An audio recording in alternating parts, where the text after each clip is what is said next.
Nothing comes closer to understanding the truth of what they covered up than the search for King David. Welcome to the Prester investigation, installment number 79. We're searching for our ancestor. We're searching for a very important piece.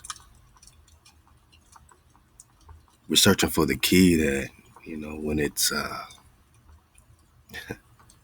put in proper position, proper perspective, it unlocks all the mysteries to who you are outside of the spell barrier, outside of Hijack City. And that's why we search. It's on our heart bone. It's in our heart to find the answers. Or else what are we here for? None of us knew we'd be on this journey, this investigation. The Ether Squad, Tribe Nation, the Tribing Up, Joy World, Nagaville, MHOE, Dragons on the Wall, Alawa. None of us knew we'd be on this investigation. They say it's the end of days. I say it's the beginning.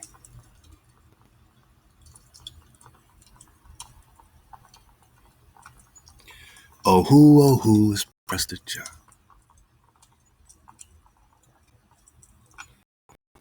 They say it's the end of days.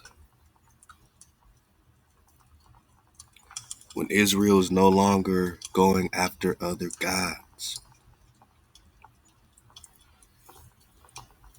No longer playing the harlot.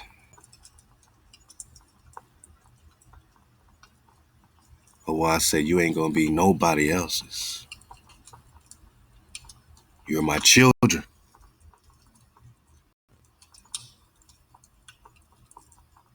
You are my signature. You are my frequency. Same thing you would tell your son and your daughter. You are me. You were created in the image, the frequency of Hawa, of our Creator. But you had to sit solitary. This is telling you your entire story. Not a made-up story by the white man, but a story that's been suppressed by those of many shades and many colors, so that the name of Israel is remembered no more. But you are being redeemed, my nigga. And that's why we're here. And that's why we have these sleepless nights, digging on it, searching. Because we will seek after we spend many days in solitary. We've been solitary many days without a king, without a prince, without sacrifice, without pillar, without effort, without teraphim. You have no kingdom. You've forgotten your culture. When we talk about being Hebrew, we're talking culture. We ain't talking religion. We're talking the culture. The culture already connected to the Americas before they got here. The culture. Keeping the Shabbat is a culture. Resting every 7 days. Who does that benefit in Hijack City for you to rest, my naga? Why don't you think you're being taught to rest? Who does that benefit in Hijack City? It can't benefit the church, so you got to pop off on Sunday. It can't benefit their temples. They want your donations. They want your things. They want your stuff because they've already taken your stuff. Who does it benefit for you to rest and not spend money?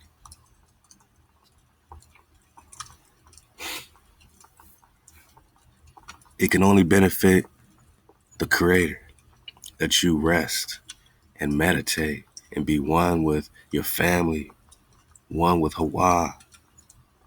At the very least, your Creator's asking for one time out of your busy week. 24 hours of at least attempting to zone up. At least make the attempt. We ain't perfect. We all slipping. We all, can't sit still sometimes. I mean, but at least make the attempt, man. We got to go hard with it, though, because ain't nobody else doing it. This is important to unlocking the treasures of who you are, your identity, your culture, your vibration. When you rest, you're raising your vibration. When you do it together, oh boy, Drop Nation. I'm not over here preaching on no religious tip. I'm saying this is the code that they're not teaching us, that they're sweeping under the rug like King David, whom will be raised again, as it says in Jeremiah 30, whom I will raise up for you.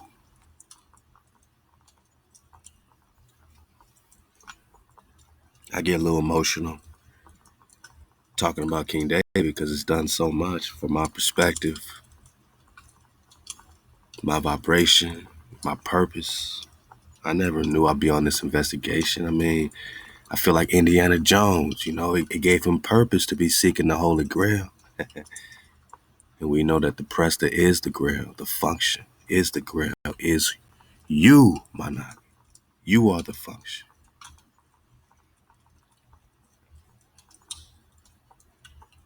You are seeking yourself when you're seeking Prester John. You're seeking you, not you from Africa, but you right here in India Major, India Superior.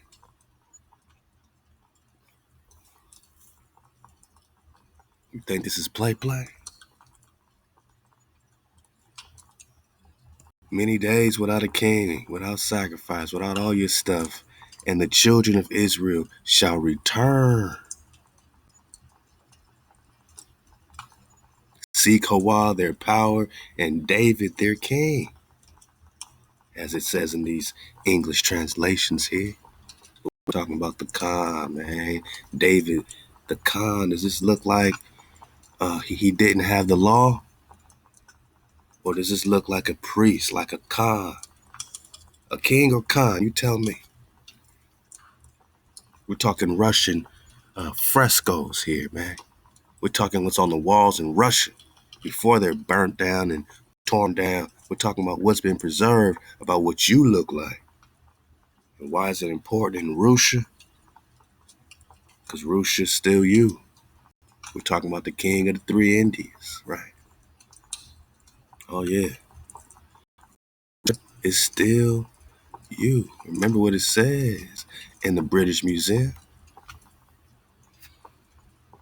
We got this book out of the Straits of Anion book, a mythical Straits of Anion book, in the British Museum, right?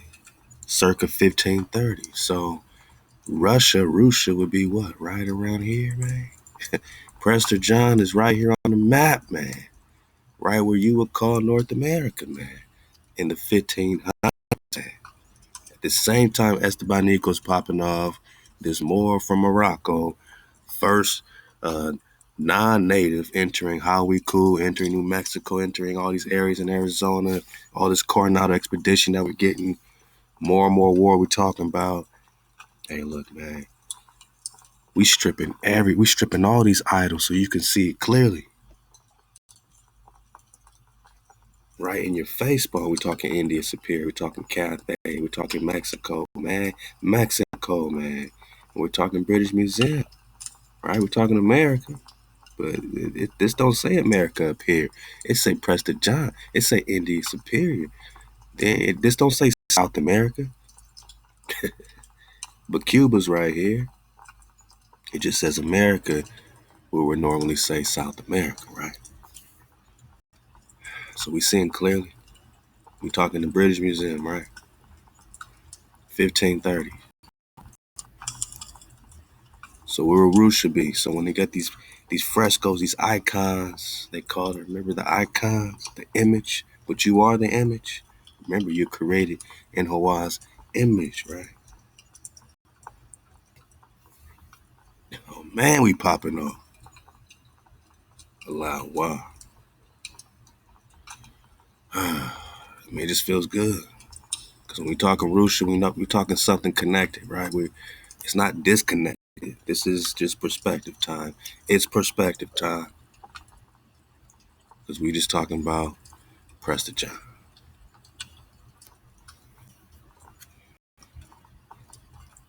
Yeah, they try to remove our faces so that we're not remembered, man.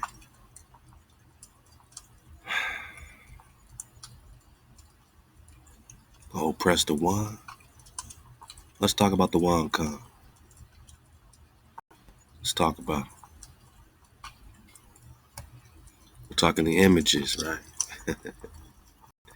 I'm talking about you. So once you seek the Creator, Lord, their God, right? The Creator, Hawa, you gotta start seeking David. If we talking end of days, and if you're not on this investigation, what are you doing it for?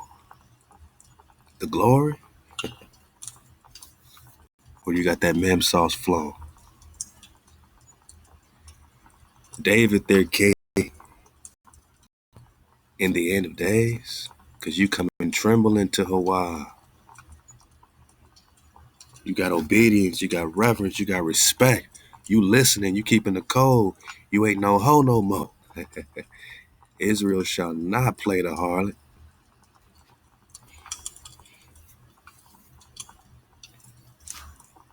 Afterwards shall the children of Israel return. Managa, that's tribing up, that's popping off. And now you are seeking, you are searching for Hawa. How do you search for Hawa? You KTC. Keep the code. Exodus 20 got us in code. Then David got that man sauce flowing up to Yosef the real. The bro just hit, man, episode number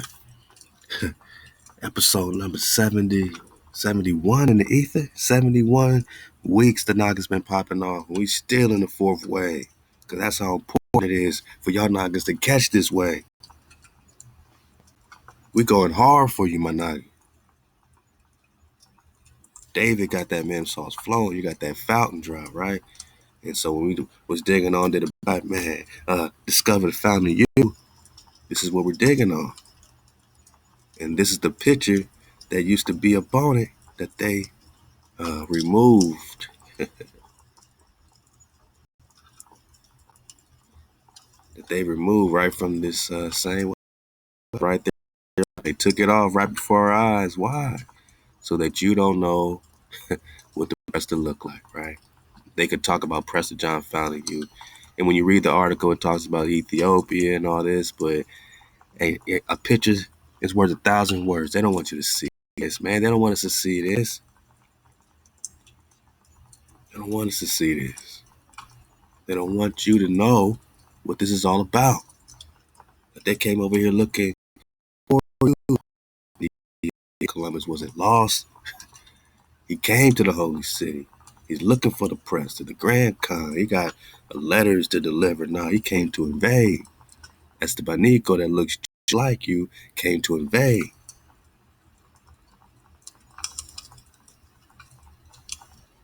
So that the name of Israel is remembered no more.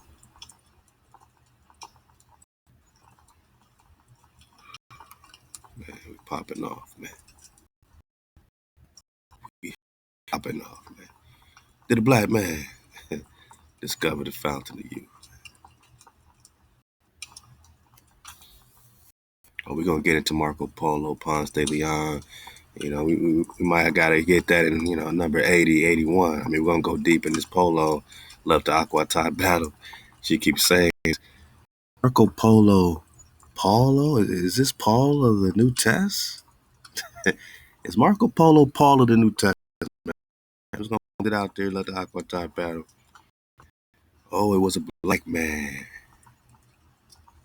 And his mythical fountain, right? So when I talk David got this water, Prester means priest. John Juan is king. We're talking priest king. We're talking Prester flow. David got the water. Look at this book of the law he's holding. Look at this code book David is holding, man. You think it's play?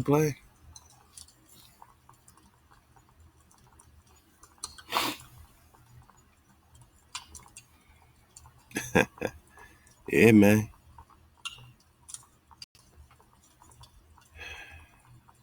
Do you think it's play? So, we talk Prester over here. We really are talking Prester over here.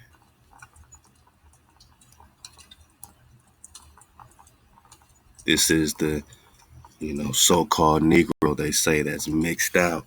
That's been mixed out by the white man. That's been mixed out by all this.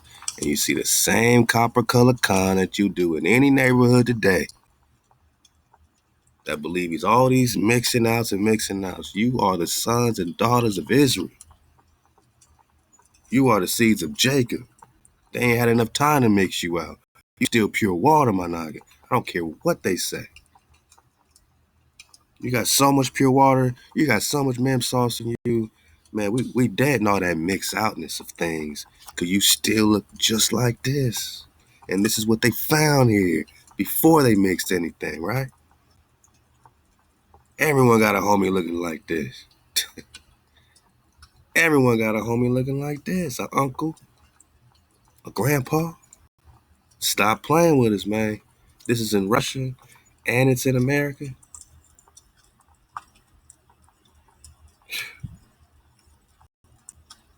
And it's in America. Or not. I said, I said, I said, and it's in America.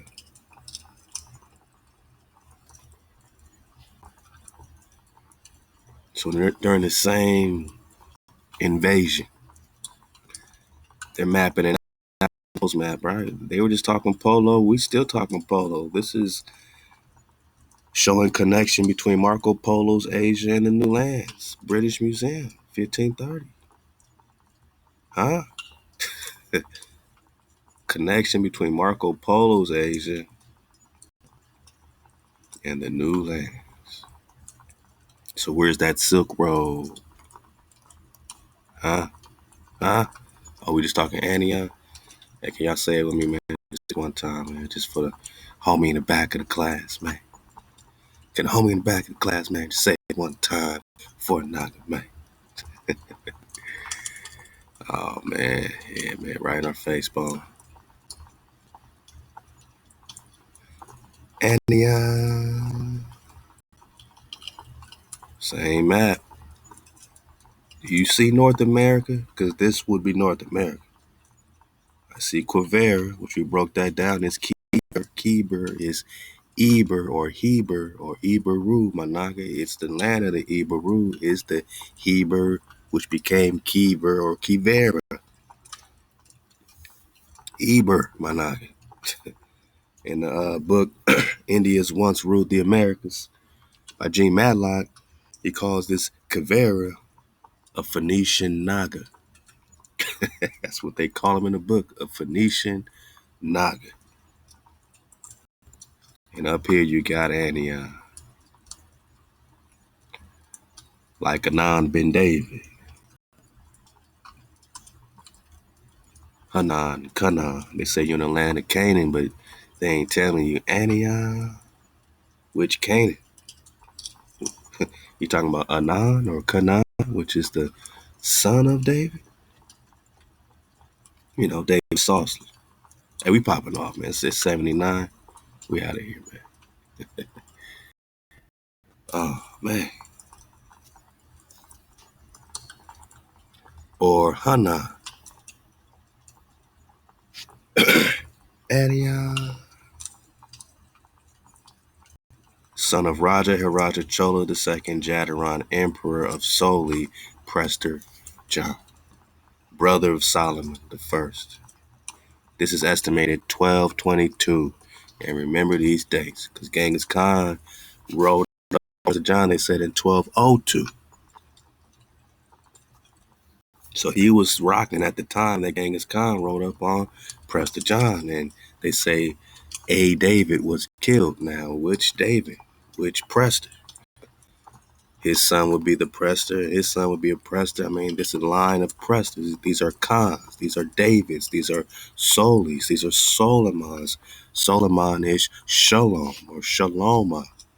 Solomon is Shalom. And we're just talking Anan or Anion. And in the script, we went through that. That's the, they changed that to Arnon. And in all these books, Anan got changed to Arnon in the script. And that's the border, with Moab and Ammon. And they're always fighting over this border with Moab. And here comes Moab again, right? But we're just talking Anion.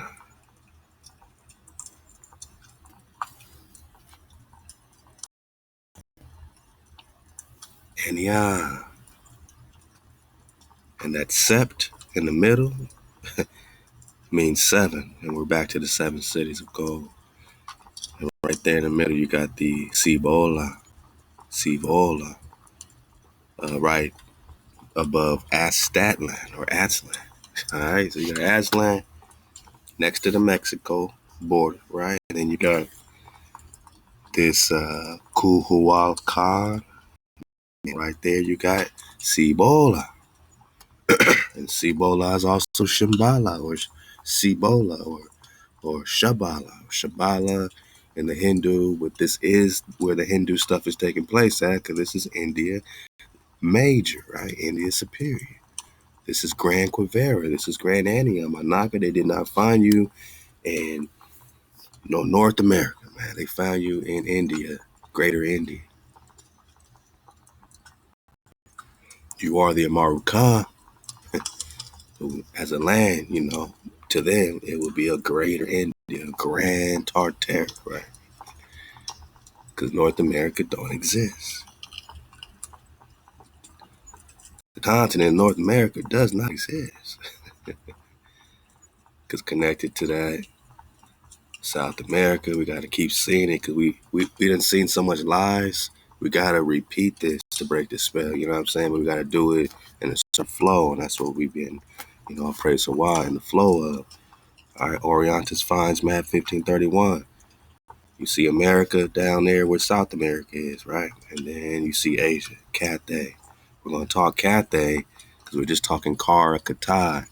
And the Kara Katai is who Prester John or Wang Khan was leading these Kara. Kara means black or melanated, Managa. They also call them Black Cathay, right? Because Katai is Cathay. They found you in Cathay. They found you in Cathay. That's why when we dig on these Andaluses, it has this first found in Cathness. Or we're just talking Cathay when we talk clan Rus. And we're just talking you. But this is what Russia is named after, these Rus.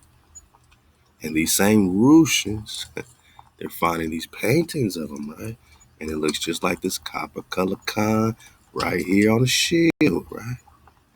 And we're just talking Lost Tribes of Israel Khan, which means we're just talking King David Khan, Prester John, Prester, priest, John, king, priest, king. Does this look like a priest king? It's the definition of a Khan. But you've gone a long time. Israel has sat solitary many days without a king. So you don't know what it looks like to be a regal Negro. You've forgotten who you are.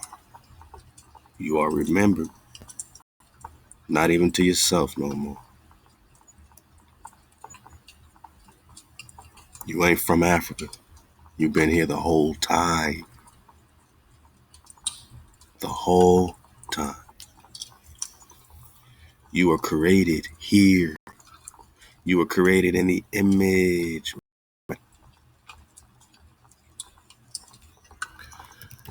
Created in the image of God, right? What's it say in Genesis? Chapter 1, verse 27. Let's actually get it from here.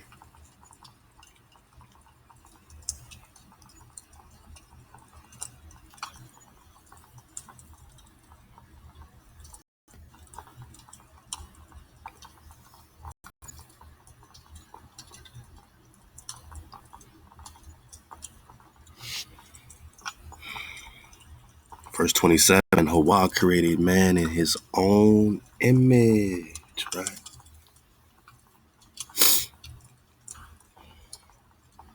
Hawa, framer, shaper. See how this plays. In the image, we're talking frequency, talking your signature, not just what you look like in your phenotype or what you look like in the mirror, but the frequency that's flowing through you. That is the image, that's the frequency that's put into that seed. And yeah, that seed does have phenotype, but it's beyond the phenotype.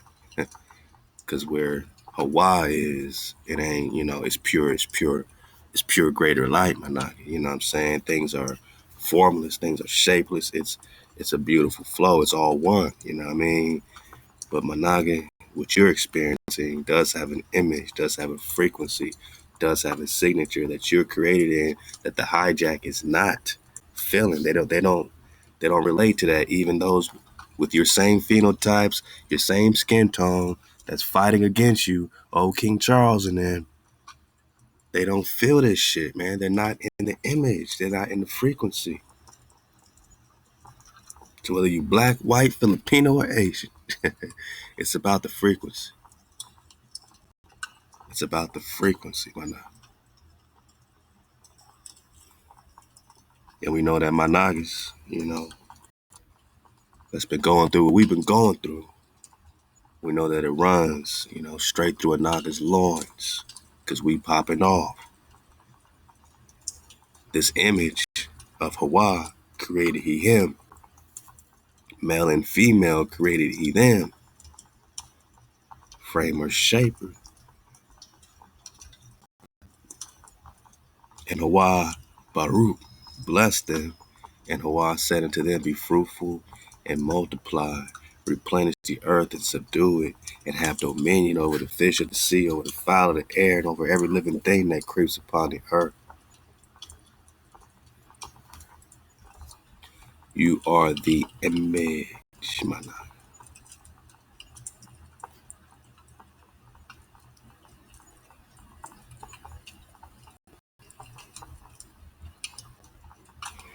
And that's why this hits completely different than it would have ever hit us while reading anything, before, when it comes to the end of days and this frequency that we feeling within us, when we should be feeling hopeless, we got a whole lot of confidence. We got a whole lot of, we're starting to believe, like Neo in the Matrix. He's beginning to believe that you do have the force within you.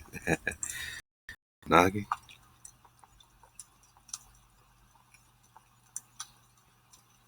Because it shall come to pass in that day, Jeremiah 30, says Hawa, that I will break his yoke from off your neck. You beginning to believe.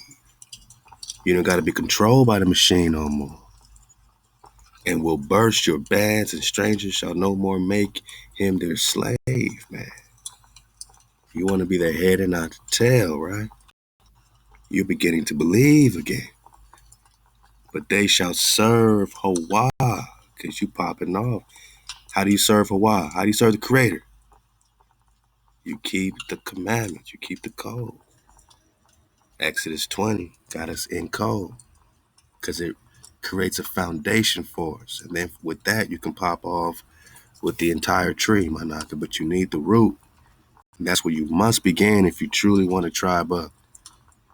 And it begins with rule number 1, no power before your power, because once you serve Hawa, you're now seeking Hawa directly. No middleman, no hijack. You don't have to seek David to find the Creator. You find the Creator, and then you start seeking David, because you got the keys. You're in code. The Christians have it the other way around. Go through Christ to get to God. What? You go directly to Hawa because you are the image. You get the frequency. Then you get that water. So we see it repeated in the mouths of the prophets that are dealing directly with the Creator. Jeremiah, Hosea, Ezekiel. That David is the one shepherd. Where do they get this wrong? Why? I don't have to twist anything. I can just read with you. That's how pure water perspective is. Once Hawa restores our sight and we return, like Hosea 3 say, it's not hard, man. Drop your egos, man. We ain't no competition. The competition is against the army of the dead, man. That dead flow, that dead frequency. My brother's here, whether you on YouTube, whatever social media, whether you in real life, I got nothing but Ahab for you. You are not my enemy. I ain't got no enemies out here. We have the same enemy. We have a collective enemy, a collective frequency that thinks they can encroach upon the living, those that live in code and frequency. How do you find life? What does Mama say in Proverbs chapter 8? Let's go. Because we're talking about father, we're talking mother, and Mama speak for herself. They shall serve Hawa their power, and David their king, and whom I will raise up unto them. So what's Jeremiah doing? Well after 1st and 2nd Kings, talking about David being raised back up. Huh? Or is he on his Prester flow? Is he saying that we got that water? Is he on his Prester John flow, right? Who's called David? But you gotta have to put the timeline back together. We're gonna talk chronology. Anatoly for the man go. You put them 1800 years back, Managa, you right back here in the thick of things. In the forbidden histories of America in the 8th century, 7th century, 9th century, all the way up to the Genghis Khan invasion. By then, you got the Prester John letter of 1165 saying that we've taken 6 baths in the fountain of youth. Now you got the water. Look, this is easy work. This is easy work, Managa, because we doing it together. And all this drop I got up here that we about to get into, I got from Drop Nation, man, because we've been doing this together. Hey, Allah, wow. We got that fire burning. Oh, yeah, we got that fire burning. We just talking that water, right? To account. So we're getting out the script, will be raised up again.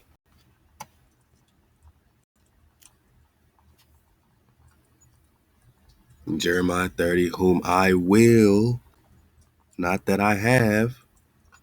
Just like Ezekiel, David will be their shepherd, 2 sticks coming together. Ezekiel 37, Ezekiel 34. I keep repeating these because they're foundational, man. Like, I'm not going to stop repeating it until there's some type of, rebuttal. Like, how can you rebut what the prophet Jeremiah is saying right here? We're talking end of days, whom I will raise up. And you believed all this time in Christianity that Jesus is going to be risen up again because he was raised in 3 days. So he can come back from the dead. But the one with the fountain, the one with the water, King David, Prester John, you're saying he can't come back? But the son of David, Jesus, can. But David himself, the Magi, the Prester, whom says what in 1165? To account for Prester's age and work around it, Robert Silverberg writes in his 1972 book, The Rim of Prester John, that the legend of youth in Ethiopia, right? Which one? Because we know we ain't talking no place. We're talking about all the land of the Indians. Whether you're talking the Orient, Far East, or West, that's Ethiopia. That's where the Nagas are. That's where the, copper colored Khans are. Anywhere they see burnt face, Eptio, Greek word, burnt face. Anywhere they see a burnt face is Ethiopia, man. That's the whole world at this time. Blended in as an interpolation. Here's the version transcribed from a slightly later manuscript. in Silverbird's book. So he's translating this from what the Prester is breaking down in his own words. Whoever drinks of its water 3 times without having eaten will have no illness for 30 years, and when he has drunk of it, he will feel as if he has eaten the finest meat and spices, for it is full of Hawa's grace.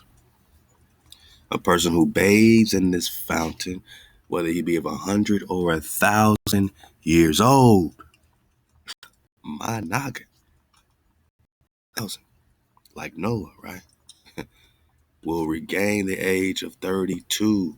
Know that we, not just I, but we were born in Baruch in the womb of our mother 562 years ago. And since then we have bathed in the fountain 6 times.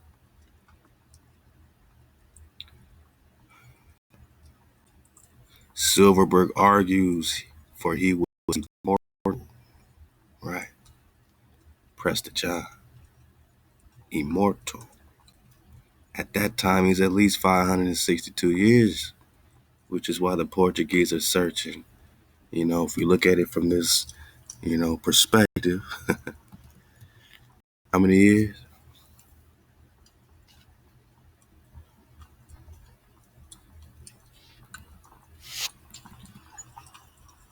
500 years. 1145 to 1645. Okay, let's go. We were born in the womb of our mother 562 years ago. We bathed in the fountain. What? The water. Why do you seek Hawa and David in the end of day? Other than Psalms 18, knowing that, Hawa hears David, comes out in dragon, fire out of his mouth, and smoke out of his nostrils, right? He also has that water, that mem sauce, right? Love to yourself. That they took 6 baths by the time Genghis got here in 1202, right? Keep the dates. Let's go. Come on. We out of here. Let's go. So he's being raised in the end of days, right? Talking HaMashiach.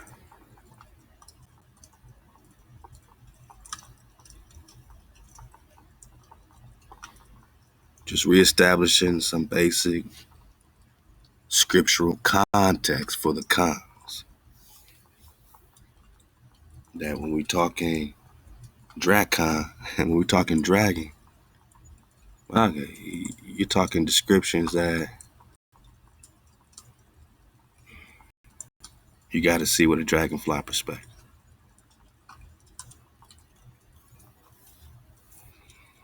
Because David, servant of Hawa, right? David, who's spoken to Hawa, right? Everybody we talking about is speaking to Hawa, right? Love the 9 spiral. Thus says Hawa, right? So whether you David, Hosea, when you're talking Jeremiah, Ezekiel, we're talking direct prophets, right? Direct priests, direct khans, priests, who's spoken to Hawa. The words of this song in the day that Hawa delivered him from the hand of all his enemies. And Saul, David delivered, or Shalak Hawa delivered David. So when you go all the way to Psalms 110, the Lord said to my Lord, sit at my right hand while I make your enemies your footstool. We're talking about specifically a time just like this that JC never had. So he can't be referred to there. This is already happening, where Hawa specifically delivered David and made his enemies his footstool. And he said, I love you, O Hawa, my strength. Hawa is my rock, my fortress, and my deliverer. He don't got no JC, no New Test. He goes directly to the Creator. He's showing us the way. My Hawa, my rock, in him I take refuge, my shield and my horn of salvation, my high tower. Praise I cry is Hawa, and I am saved from my enemies. The cords of death compassed me, and the floods of Belial assailed me. The cords of Sheol surrounded me. The snares of death confronted me. In my distress I called upon Hawa and cried unto my power. Out of his temple he heard my voice. Why do you seek Hawa and David? Why is he necessary, right? In the end of days. If you're going to believe in something, believe that Hawa hears David because he's heard him before. And I mean, he hears David because my cry came before him to his ears. So this is where Hawa's described, more specific than normal, right? He has ears. Then the earth did shake and quake, the foundations, also the mountains did tremble. They were shaking. Because he was wroth. So Hawa got turned up. Smoke arose out of his nostrils. Check. Ears. Check. Nostrils. Check. We talking Hawa. I cry. Praise I cry. Is Hawa. Right? We talking Hawa. Right? So Hawa is my rock, right? I love Hawa. We just talking Hawa. Ears, yeah. Nostrils. Out of his mouth. He has a mouth, nostrils, and ears, man. I can't make this up. Fire out of his mouth. I just can't correlate that to anything in mythological or realistic existence other than a fire-breathing dragon. And it's not to say that this is the only form that the Creator takes. But in this case, Hawa hears David. He comes in dragon form, my noggin, with fire out of his mouth. Did he devour? Coals flamed forth from him. He bowed, the heavens also came down. Thick darkness was under his feet. Check. Feet, mouth, nostrils, ears. Ears, nostrils. Yeah, I mean, you get it? Feet, let's go. Mouth. And he did fly. He rode upon a cherub and did fly. Come on, man. Come on, man. Yeah, he did swoop down upon the wings of the wind. How many times, is it described as being saved, within the wings of Hawa? Within the wings of Hawa. Safe, sheltered.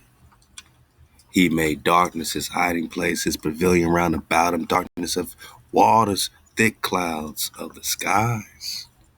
And at the brightness before him there passed through his thick clouds, hailstones, and coals of fire. Hawa also thundered in the heavens. Dragon form, Anaga. And the Most High gave forth his voice, hailstones and coals of fire. That was his voice. And he sent out his arrows and scattered them. And he shot forth lightnings and discomfited them. And the channels of the waters appeared, and the foundations of the world were laid bare at thy rebuke, Hawa. At the blast of the breath of your nostrils. Is the picture getting clear? Is the picture getting clear?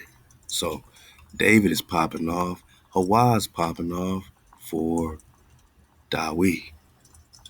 Seek Hawa and David. Hawa hears David. David got the keys. He's holding the book, right? Priest king. Prester flow. Prester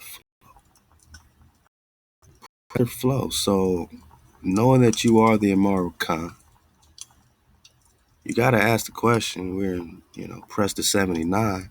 You got to ask the question. At least ask the question.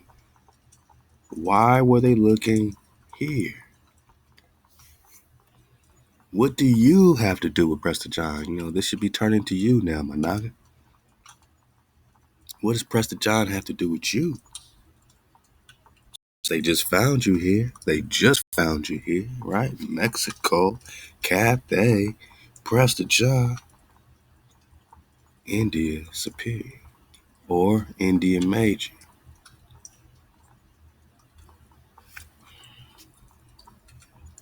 I gotta revisit this link. You know, we skimmed before, but just skimming it again. Oh man, man, this is crazy. You know, this is a crazy uh, little blog here. Forums.mmorpg.com, and they're making their right. They got Satan and Seth and Set. You know that whole. You know that's been attempted to have a connection, but you know all we see is that they're duplicating us. They want us to believe that you know. We're duplicating, something out of them, Satan means adversary. So who's the adversary? They want to put that on us and after sight, but all they're doing is more phantoms and duplications of themselves.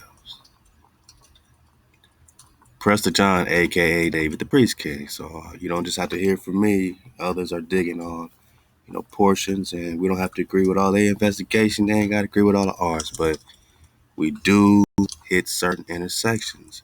We talked about Dajjal. In Islam, they got Dajjal. We done dug on that drop. And yeah, that gets really interesting because it appears that this Dajjal is King David. But Dajjal's like the Antichrist, right? They made him some type of evil person who's coming back, and then they connected him with the king of Shambhala, which we got Cibola over here. And all this leads to, in their religions, they have vilified King David, but they did it in the subconscious levels. They don't tell the Christians that they made King David their antichrist, but he has to be anti their anointed because he is Hamashiach. He's the one coming back. He's the one being raised again in Jeremiah. He's the one we should be seeking after we start keeping the code. Nothing tells us to seek JC or any other prophet outside of Israel because Israel don't deal with prophets outside of Israel. That's just not our culture. They want us to join their societies and their temples and their churches and do everything. We see that they have turned our priest king into their anti-them, right? Because it is carbon 12. Okay, let's pop off. It's a great drop. I'm going to get a piece of it here, man, but I'm going to leave you the link. Let's just, see what it's talking about up here. It is certain that the Jesuit mission, this is out of historytoday.com. It is certain that the Jesuit mission, which established itself at the court of the Mongol Emperor Akbar at the end of the 16th century, thought that the priest king still ruled in Cathay, right? I can't make this shit up, right? So we got a British Museum map, 1530, Marco Polo's Asia, and Prester John right by Cathay. And we see Cathay pop up, whether we're talking this map or this Augusty, which is 1548, 18 years after this other one, so right around the same time. And you have Cateo or Cathay, and this is where India Superior or Prester John would be. And we're going to talk more Tangu, but we're just talking Florida, and now they're looking for the founding youth in Florida, but they're really looking for the Prester, which we got on the map. And you also got China over here, which Marco Polo also calls China Cathay. Bang, we in Preston 79. We out of here. We out of here. You got the Portuguese looking for the man, right?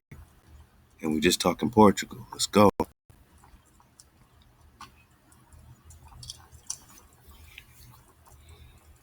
Okay. Let's go. I'm gonna fall back. Let's go. So he thought Prester John still ruled in Cathay, that mysterious land described by Marco Polo. Come on, man. Come on, man. I know. Look. Again, this is Marco Polo's Asian and the New Lands. The British Museum's talking about.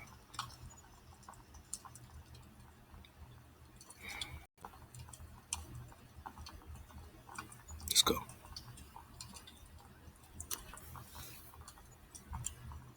That mysterious land, right? New lands, right? Described by Marco Polo. It was only after 1603 when a member of that mission, one Benedict Goes, had been dispatched to investigate this possibility, and in so doing found that Cathay was one and the same as China. Man, this is too easy. La China, right here near Mexico. But China's not where you think it is. India's not where you think it is. Shit, even Africa is not where you think it is. Nothing's as it seems anymore, right? Cathay is right here in North America. But North America don't exist. It's just Asia anyway.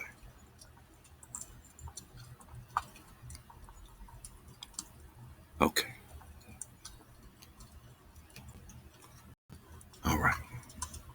One and the same as Asia, a land about which much had been learned during the course of the 16th century, that it was concluded that there remained no place on earth where the great Christian king might still reign. And again, they use that term Christian very loosely and very vaguely, because he could not be Christian if you were trying to convert him.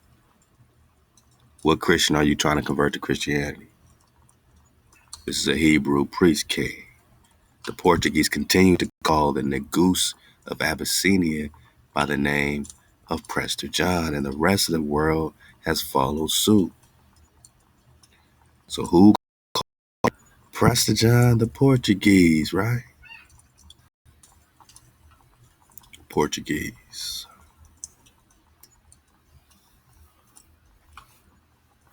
Hey, we got that fire burning, man.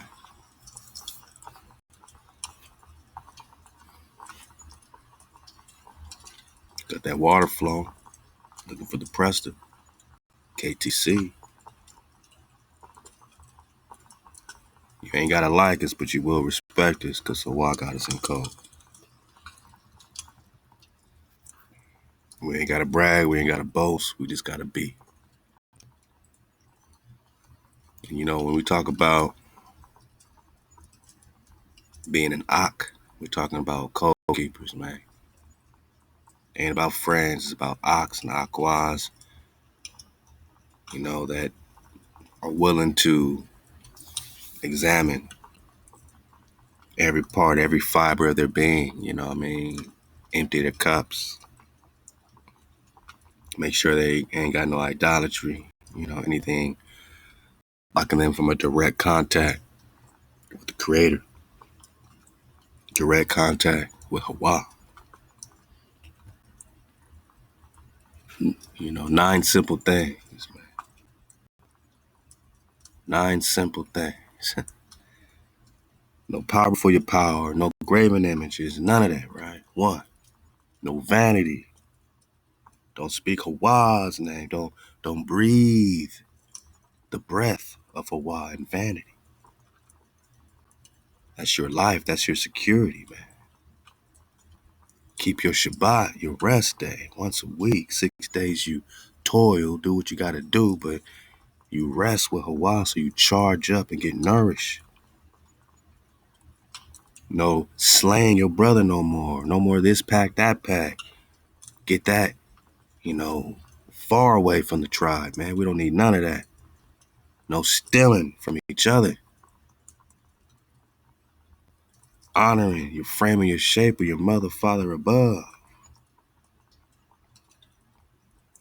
No false witnessing on each other. No covetous in your heart bone. Get that out of you. No adultery, no, hey, love the dragon canoe, or excuse me, dragon child. Hey, and love the dragon canoe, my knock. You know what I'm saying? We still digging on that journey of styles with my knock and dragon canoe. But no, mixing with this impurity, man, and that is idolatry.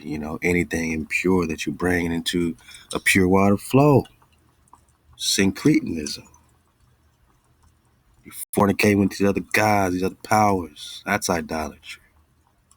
That's the harlotry we're talking about in Hosea 3. You ain't gonna be no harlot no more. I want an ak. I want an aqua.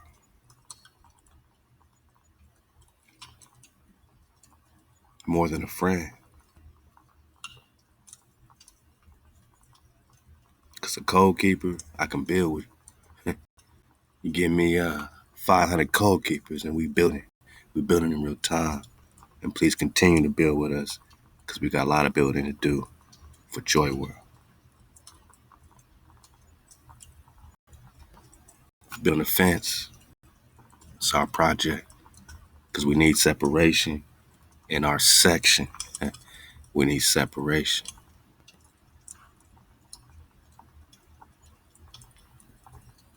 If you a brother to me, if you a bread to me, to be a bread to me is to be a brethren. A brethren is a bread.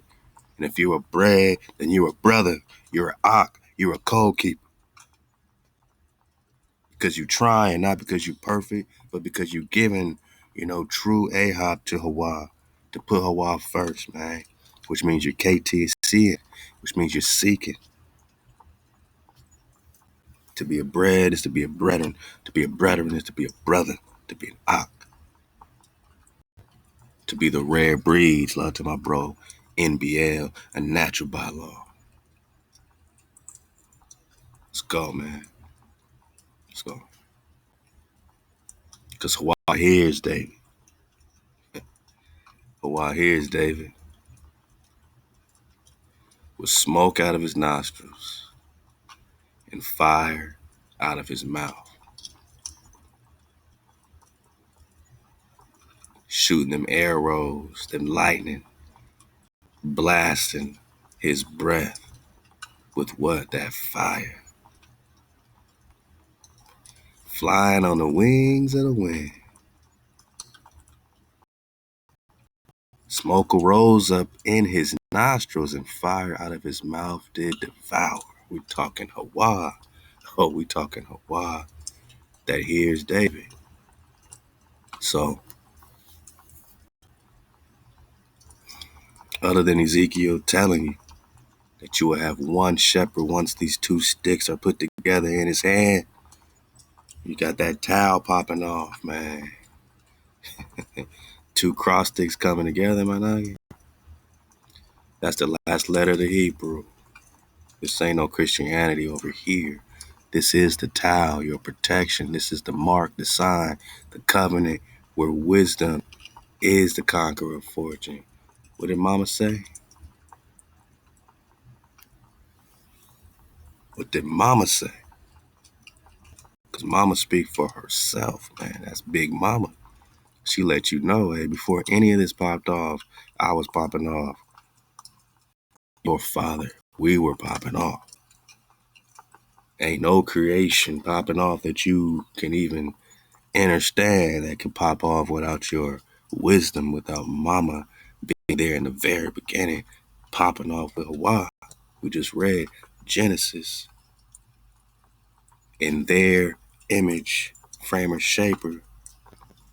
In Proverbs 8, mama let you know you want to find life. Something told you in Proverbs 4, right? Does not wisdom call and understanding put forth her voice? You want her voice? Is this a foreign entity to you? Right? Is this a foreign entity being put into your Bible for you to praise? Or is this understanding? Is this wisdom? Is this Big Mama? And do she have a voice? And is she giving you her voice when you come through that doorway? My Ibaru Nagas. This is Prester John 79, and we got that fire burn.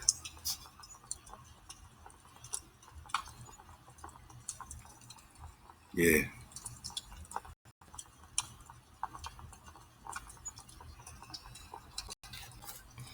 I said you got your strong power. You got your family popping off within this power. Your house. You start to gather, tribe up, walk. Where you going? Into an entrance, a door, a dial. This is your story. Whether we talking end of days or beginning. Ha, wah, hey, wah, or breath. See where it says sound? A-H. Breath, my naga. How do you breathe? Does not her voice. They say man with arms raised. You think that's a man? Or does not wisdom put forth her voice? Gives you revelation, understanding, understanding. No, they got it wrong here. This is mama. Oh, Big Mama. That's what they call it. And this is your shaper, your security, your Hawa. Does not wisdom put forth her voice? On the seventh day you rest, and the seventh letter is the nourishment, the cutoff day where you get your food. You ain't eating, my naga. If you ain't resting, my naga, you are not eating that fine meal that mama made all the way from the greater light. And you get your wall. We building a fence, man. Click the link below. Ahab to all my code keepers. We can't do it without you. Though I die because we right here. Building a wall outside, divide, half. And then what? Surround, contain. What are we going to contain in our wall? Oh, I guess we'll see as we continue to follow the floor plan to lead to the tile. 2 cross sticks, Ezekiel 37. 2 cross sticks, Ezekiel 37. Mark, sign, signal, 2 cross sticks on the Anru's crest. 2 cross sticks is your tile. Ezekiel 37. And mama said, you ain't thinking about me, boy, you must be thoughtless.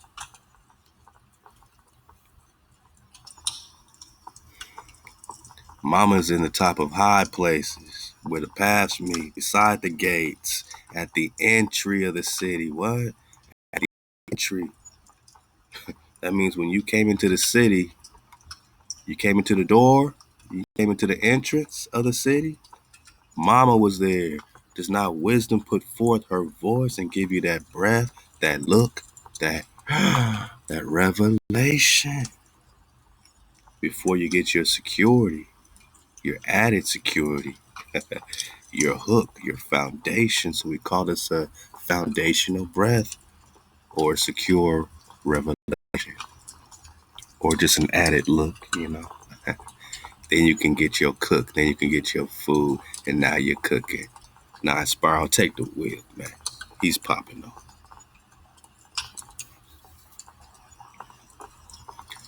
I can't make this up. It's all flowing. It's all happening. The fire's burning. At the coming in, at the doors, Mama's there. She cries aloud, right? Mama's crying aloud. Wow. That's what a dragon sound like, breathing that fire. But we just talked Psalms 18. My voice is to the sons of men, O you thoughtless. And you fools, be you of an understanding heart. I will speak excellent things, for the opening of my lips shall be right things. That's why mama speak for herself. This ain't no foreign entity deity. This is your mama that popped you off. If you ain't got Big Mama, you ain't got no breath. You still think that's air you're breathing? You still think that's air you're breathing? We talking that ether sauce, man. We popping up. Receive my instruction. Why would Hawa allow mama to, mama wouldn't want me to even say allow. She said, excuse, allow. Mama, allow me to speak. You allow me to speak? I don't want to insult you, big mama, but in the hijack mind, why would God allow wisdom to speak and say that you should receive her instruction, if not it being the same instruction that your father's already been giving you to, keep the commandments, keep the code. These are her laws, she says. My law is mine, and I am understanding. Power is mine. Here comes JC in Matthew 28. All power has been given to me. How did mama give it to you? Because power is hers. You seek mama, you seek righteousness. Mama fills your treasures. Mama is the beginning. Hawa made me as the beginning. We talking Genesis. In their image.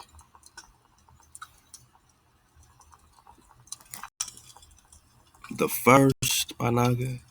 Works of old, my naga. Everlasting, beginning. Before the earth was. Before there was fountains, before the water. Mama was popping off. I mean, I don't know how she got to tell us, man.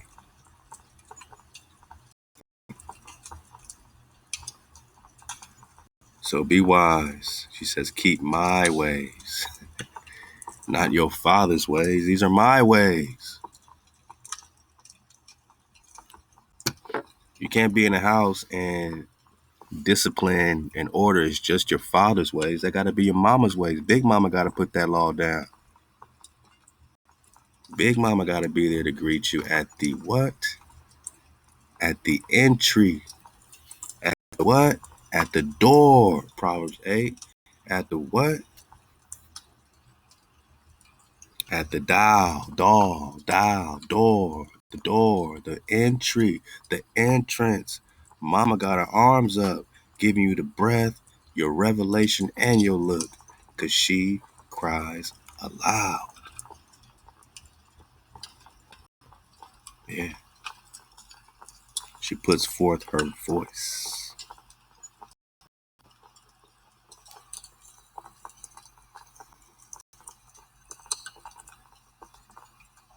She utters truth. And anything out of code is an abomination to her lips. She cries aloud.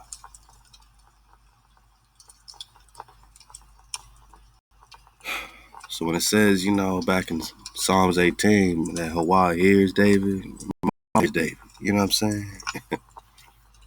Mama hears too, right? And if your father could come in dragon form, please believe your mama could come in dragon form. Yeah. Because those two cross sticks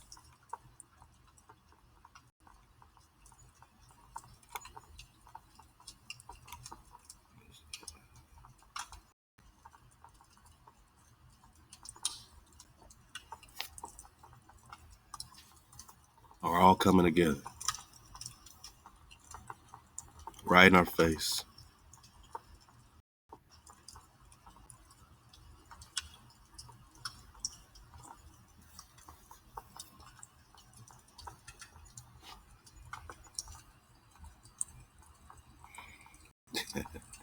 Son of man, can these bones live? Can the Nagas return? Oh, talking that breath. Behold, I will cause breath to enter into you. Look like you walk through a door. Looks like you got that revelation. You got that look. You got that breath from Big Mama. Then you got that security from your Big Daddy. And I will lay sinews, right? That ruah upon you, and will bring upon flesh upon you, and cover you with skin, and put breath in you, not through JC. Mama breathes directly, right? So you return directly, Ka, and you shall live, because those that find Mama find life, and you shall know that I am Hawa. Yeah.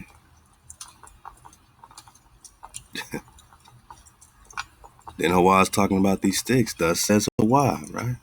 Behold, I will take the stick of Joseph, which is in the hand of Ephraim and the tribes of Israel and his companions. I'll put them together with the stick of Judah.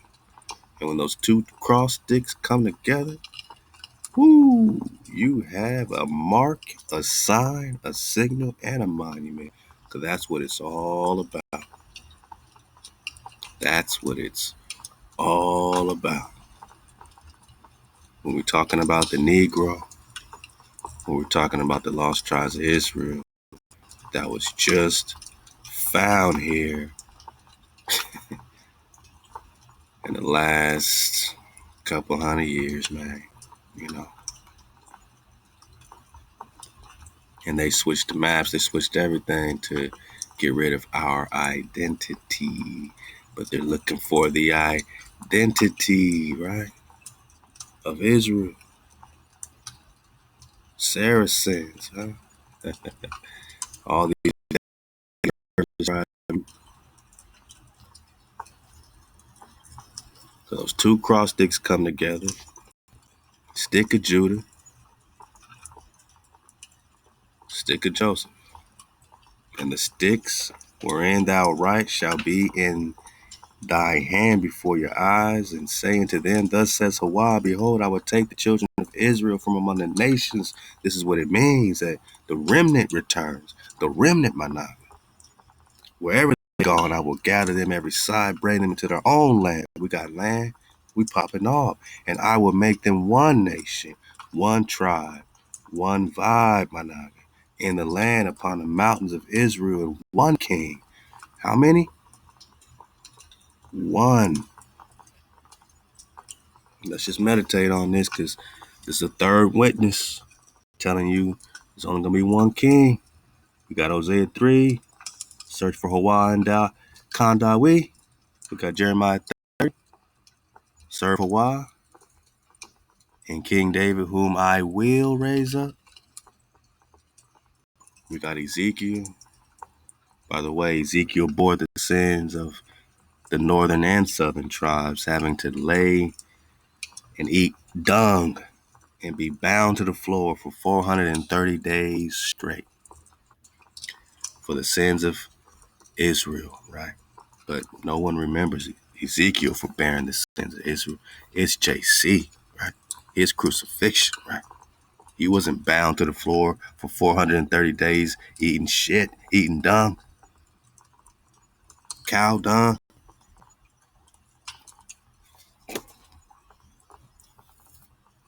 430 days Ezekiel had to take that heat for all the tribe.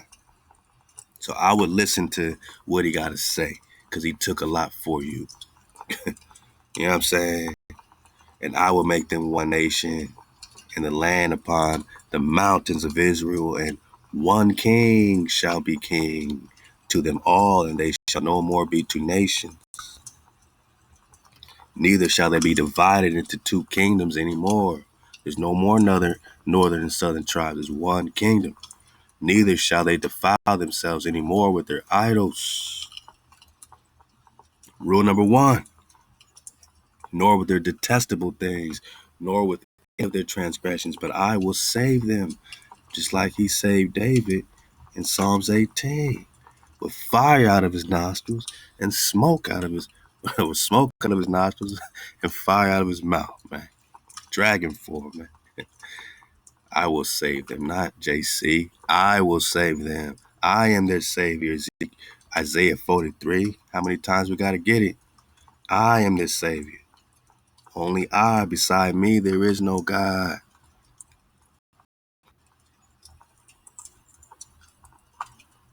I will save them out their dwelling places wherever they have sinned, and I will cleanse them. You got that water. So shall they be my people. No longer are you playing a harlot. Israel returns, Hosea 3, and I will be their God. I will be their power. You got that power? You got that force? Are you beginning to believe? And my servant David shall be king over them, and they all shall have one shepherd. Who? Dawid. I ain't making this up. I'm reading with you. This ain't no okie doke.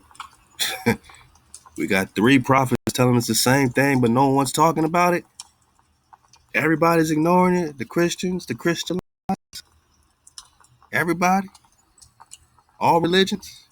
You got your own messiahs. You got your own prophets. And everyone's ignoring the one, the Prester, the shepherd, Dawid. They're leading us to the slaughter. Dawid, this shepherd, leads us to the water. They shall walk in my ordinances, which means you keeping the law, observe my statutes and do them, and they shall dwell in the land that I have given unto Jacob, my servant, where your fathers dwell, and they shall dwell there, they and their children's children forever. And David, my servant, shall be their prince forever. That also translates to Khan, mana. I mean, just because, even if you look into the etymology,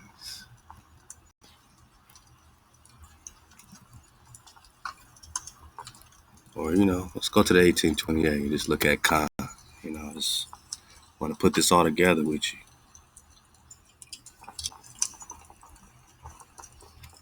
Khan, look how they try to flip it. You already know they flipped it to pros and cons like it's a bad thing, negative, right? But Khan, answering to a governor in Europe, see how they did that? So instead of being a chief or a prince, you got delegated to answering to somebody else in their definition. Nah, man, we're talking a prince. And specifically in Hebrew, Khan means priest. So a princely priest, a priest king, Khan, Khan. It also means that I agree with you, in the most priestly way, in the most priestly frequency, Khan. But Ezekiel 37 says that David, my servant, will be their Khan, right? Their prince.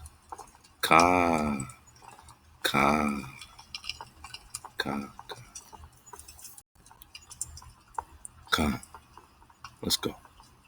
It's getting too good to us at this point. So Prince is David is Khan. Forever. Forever. You dig? Forever. You dig?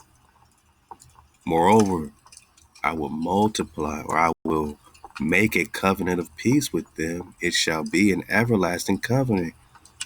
So this everlasting covenant is coming with David as your prince forever, your Khan forever. This everlasting covenant, I don't know what this New Test is about, but that JC has nothing to do with this. There is no new covenant, my nigga. There is no New Testament. This is all bullocks. It's all made up just to jack us, just to hijack us from our power. Our everlasting covenant comes when Hawaii establishes us with David as Khan forever.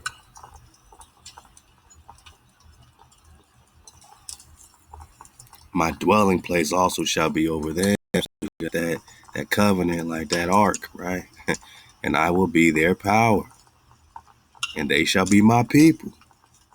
And the nation shall know that I am Hawa, that sanctified Hasharah, when my sanctuary shall be in their midst the midst of them forever, with David as their Khan, with David that's king over them.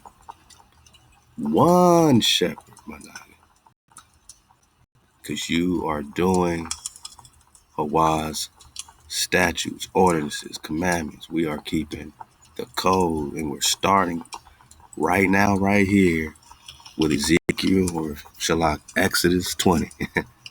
And we're right here in Ezekiel 37. Talking about Khan Dawi. Let's go.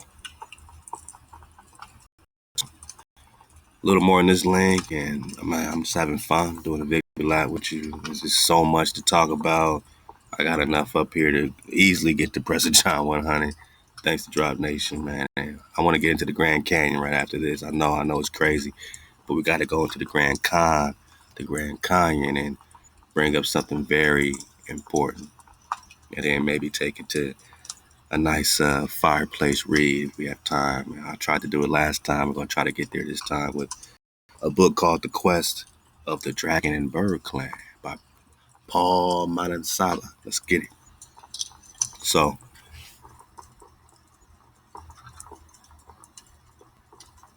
the Portuguese, right? They looking for him, right? Continued to call the Negus of Abyssinia by the name of Prester John, and the rest of the world has followed suit. The name, however, became no more than a convenient title for a minor king. The legend of Prester John, like many other legends of the Middle Ages, fell before the relentless advance of the modern geographical knowledge, and yet in the development of that knowledge, it has played a most significant part. So they wiped it out plain with their modern knowledge, right? In its youth, this legend encouraged the exploration. Wow. Yeah, they searched for, in the memory of those seafarers who searched for Prester John 1145 to 1645, my naga. This is a Portuguese monument. Okay? So, in its youth, this legend encouraged the exploration of the land route between Europe and Central Asia and the Far East. Ding, ding, ding, ding, ding, ding, ding, ding, ding. The map was flipped, my naga. You're in the Far East. You're in Asia. So they're all talking about the same thing. Right in your face, boom. Exploration of the land route. In its Middle Ages, it assisted the discovery of the direct sea route to the Indies. That's definitely us, right? Even at the moment of its death, it was still strong enough to lead to the identification of Cathay with the Chinese Empire. And we just ask you, where's China? Bang. Love China in America. India superior. Cathay. Carpini made a passing reference to the black Cathayans. Here we go, man. This is getting real good, right? Because we've been saying that Katai, like the Carolinas means black or melanated. You dig? They're talking Ethiopian again, right? Whom he claimed were Christian in all but name. So they didn't call themselves Christian, but they were Christians in maybe their demeanor, maybe in the code they called it a Christian type of code, but then they called it a Nestorian code or Nestorianism, which connects back to Mama or wise counsel, wisdom, right? So a wise king, let's get it. So Carpini claimed that they were Christian and everything but their name. So that's why they're trying to convert them, because they found similarities to Christianity, but they were not Jesus followers or Christ followers, right? They tried to, translate that in later into documents, but it never made any sense because they're trying to convert them. They had recently been conquered by the Mongols, which is only talking about Genghis Khan in this instance, because we're talking 13th century. So Genghis Khan rose up on Prester John. Let's keep reading.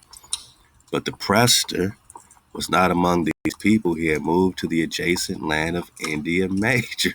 Oh, look at that. Where's India Major? Because If there's an India major, there's definitely an India minor. Think about it.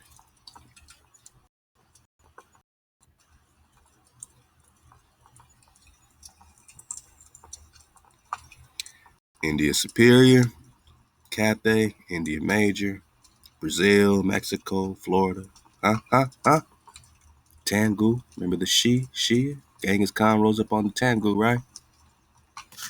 I said Genghis Khan rode up on the Tangu, huh? Remember that? Genghis Khan rose up on the Shia. Shia?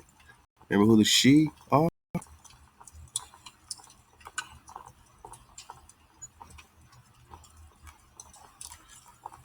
man, what's my other arm at? This is getting too good.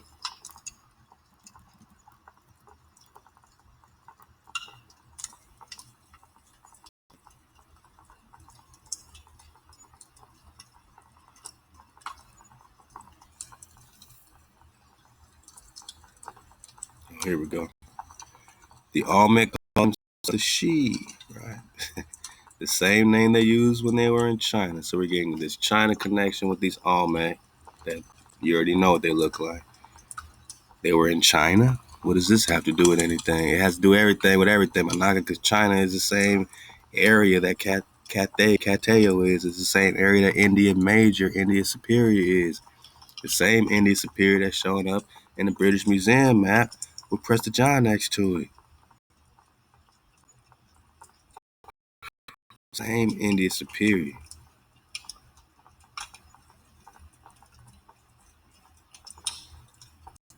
That's letting us know right here that we're just talking Asia, and this is Cathay, or Catayo, right? Or Grand Tartary with China right here, and South America connected directly to, right?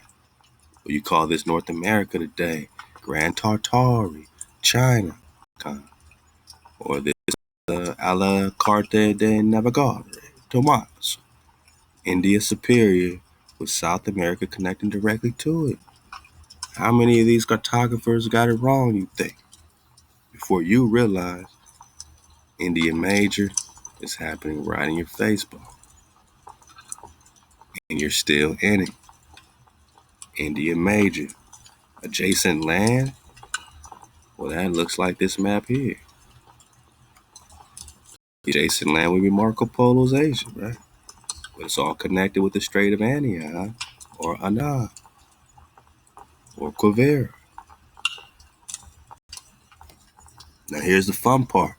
Could we say it black, or they call it black Cathayans, you know what I'm saying? Ethiopian, all that stuff. So India Major or Superior, if one is permitted to interpret, quote, the black Saracens, who are also called Ethiopians. Wait, they just call this Naga over here a Saracen.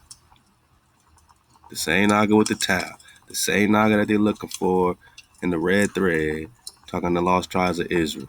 Same Naga they call a Saracen's head.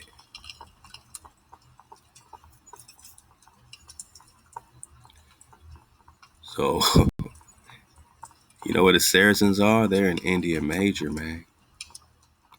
You know what the Saracens are? They're an India Superior, man. Where the Prester is. I said where the Prester is. I said where Cathay is. Or Mexico, Cuba, America. India Major, if one is permitted to interpret the black Saracens, who are also called Ethiopians, as a reference to the Kara, or black Katai, which is Cathay. That's where they're getting black Cathayans. And Cathay just means a pure land. Pure land. So you got this black pure land, this copper colored cons of the pure calfness of the pure land. Or we're just talking the lost tribes of Israel.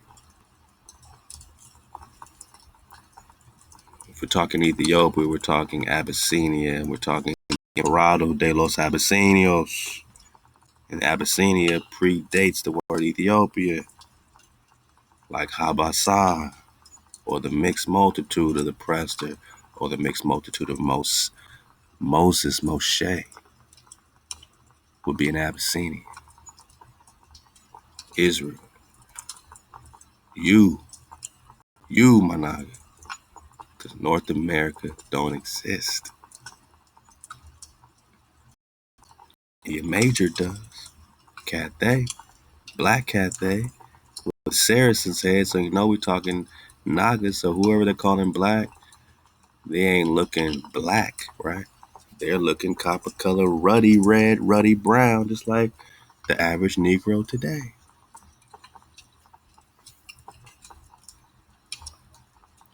Just like Con David. Yeah. Just like Prester John. But they called him black, right? They call him black too.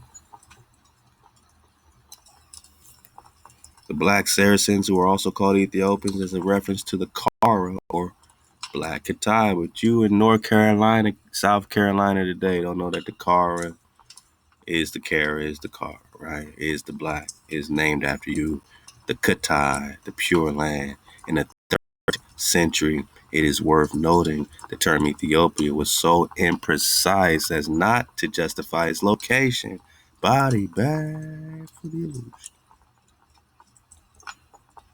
In Africa, without supporting evidence, which in this case is not present, you can't locate Ethiopia only in Africa. It is imprecise. It does not justify the location.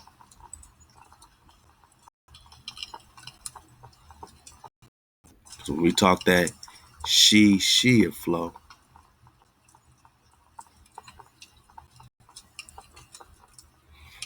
and we get that this Genghis Khan invasion's popping, and by this time they're in 1209, and he's already invaded Prester John, wherever he may be, right? Which we got is likely right here. And then we got specifically, right, even when they're talking to Carians, that's the Kara, it's the same thing. The black Cathayans, Cathay, on Khan. So they're saying Genghis Khan, check it out, in the late 1190s and early 1200s, Temujin, soon to be Genghis Khan, because he's not a true Khan, he stole the Khan title, began consolidating his power in Mongolia following the death of the Karian leader Ang Khan. Right, so this is a David, this is a Prester. It might not be the Prester, it might be the son of Prester, it might be David Soslan. Yeah, because it's correlating around the same time.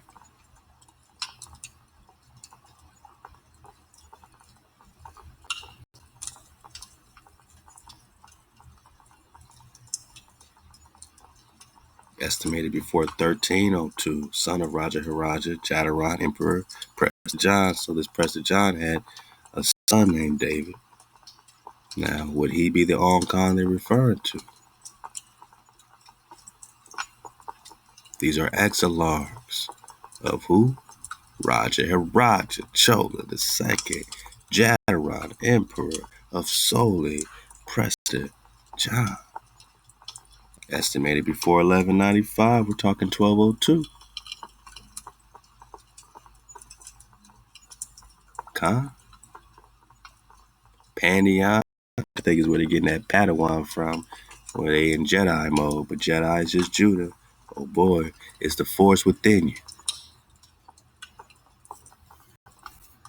Ethiopia was so imprecise not to justify its location. It's not in Africa, not without evidence. Evidence is not present.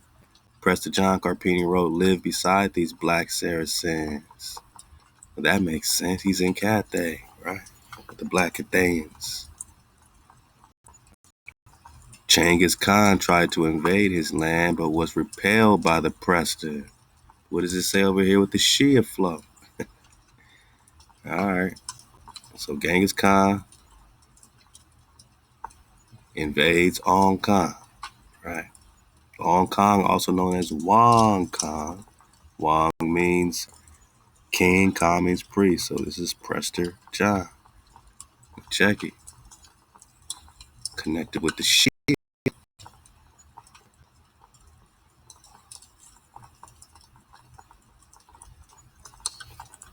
So Genghis Khan requested the help for Central Asian campaigns. Western Shia refused to commit troops. As a warning, the Mongols besieged the capital before withdrawing. 1219, Genghis Khan launched his campaign against the Khwarezmian dynasty in Central Asia. That's got to be us too. And requested military aid from the Western Shia. However, the emperor and his military commander Asha refused to take part in the campaign, stating that if Genghis had too few troops to attack Khwarezm, then he had no claim to supreme power. Infuriated, Genghis swore vengeance and left to invade Khwarezm, while Western Shia attempted alliances with the Jin. Gotta be us too. You see how this starts to line up? Just like when we dig on, you know, indigenous America and Tecumseh and who was rocking with them and wasn't. Like, we're starting to see where the Ibaru, you know what I'm saying, tribal connections are, you know what I'm saying, in real time. In real time. In battle time.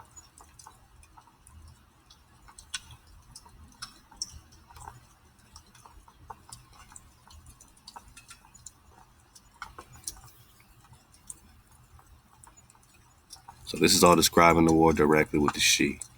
The Mongols destroyed the Western Shi troops, supposedly counting 300,000 bodies of Western Shi soldiers after the battle. And we keep saying, who's the Shi? Right? Yeah. The Olmec called themselves the Shi, the same name they used when they were in Cathay. Black Cathay. The Black Saracens, right? The Cathayans. You see who rolled up against them? Genghis. You know what Genghis looked like? He looked like you. This is a depiction of Genghis as a black man. Because that's what it says down here. Genghis Khan is depicted as a black man. A slim brother. And they changed his image completely, right? But this is the original flow of Genghis Khan. These Shia were rode up on by Genghis, right? Who looked just like them. They say more and more war, huh? I say they were confederate against Israel.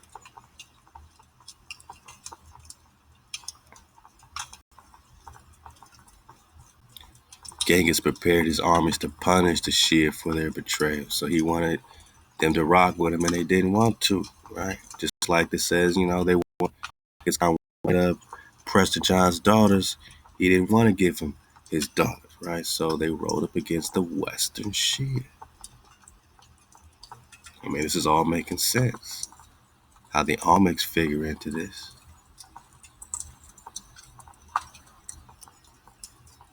This is your forbidden connection. Why not? We're making it in real time. All praise to what? Genghis Khan tried to invade his land but was repelled by the Prester, who sent against the invading troops what sounds very much like explosive charges fastened to the backs of horses and set off at the right moment by suicide soldiers. So this is their conjecture about what happened. Nobody was there. There ain't no real account. But another version of Carpena's account told a different story. Preston John and his son David. Uh-oh. They just said that, right? And we just said that, right? That Preston John has a son named David. Same time period, 1200s, before 1302, after 1195. Exilarch. That means you're the leader of the Hebrews during this Babylonian captivity. Remember, Babylon is really what Genghis Khan is bringing. He is Nebuchadnezzar in that flow. He is Shalmaneser in that flow. Phantasm duplication. Man, right in our face bone. Let's go. 79. Yeah, man. So Prester and his son David were described as kings of India. Oh boy. Major, superior, huh? Major, superior. We're just talking America. Yeah, buddy. To whom the Mongols used to pay tribute, or Genghis Khan. So sometimes these Mongols, remember Mongols mean great ones, but sometimes they use it to refer to Genghis Khan. Sometimes they loop Prester John and Ong Kong, Wong Kong, all within the Mongols as well, because technically they would fall within the Mongols as well, because you're just talking the great ones love to flamenco. Great equals Mongol Empire. Moguls or Mongols equals great ones. Come, let's go.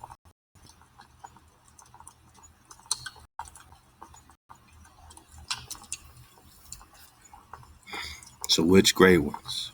Which more, right? More means great. I mean, I want more rice cakes. I want more. I want a greater amount.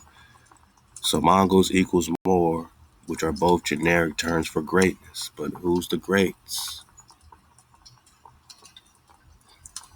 Whoever's rocking with mama, for real, for real. You can't play with that.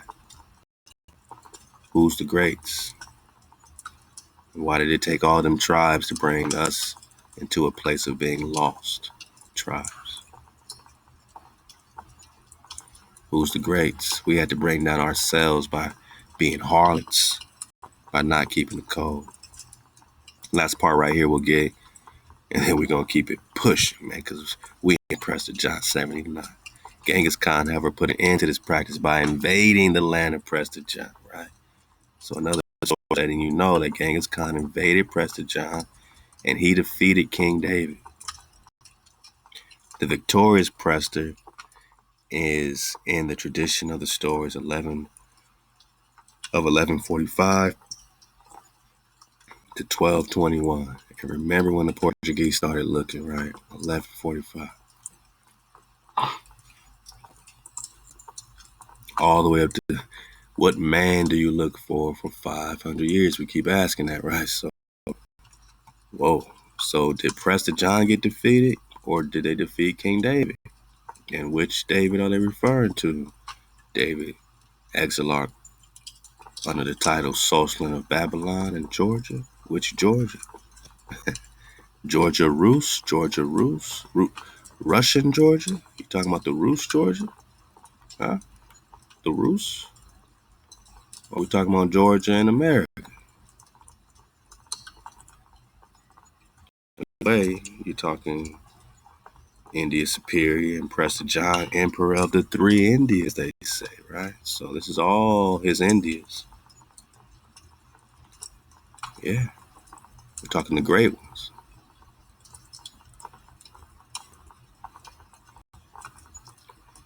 Did they defeat Prester or his son? The victorious Prester is in the tradition of the stories of 1145 and 1221. The defeated Prester fits in with the traveler's tale of the second half of the 13th century. And it's the same exact time period, right? 1225, that Genghis is rolling up on the Shi. The Almonds called themselves a Shi. So all this is one thing because they were in China. And China is Cathay. And we're talking black Cathayans. Cathay, Florida, Mexico, China, Cathay. Are we seeing the real, at least a closer connection? And just look how South America connects to Antarctica, man. And why is it called Terra del Fuego? We'll be back on this Antarctica drive. Don't trip. Don't trip. We just talking India Superior. So, hey, talking Mongols, right? But all this is one thing, whether you're talking the Russes or the great ones, the Mongols, or we bring it back to India Superior, which, our ability to connect it with the indigenous truth is really a big piece. You know what I'm saying? Big piece. The famous Chariot Prince in the first half of the 13th century, 1200, same time, appears that all the chariots, Karakata, black Cathayans, the She, the Tangu, right? Because the She are the Tangu. That's what I was getting.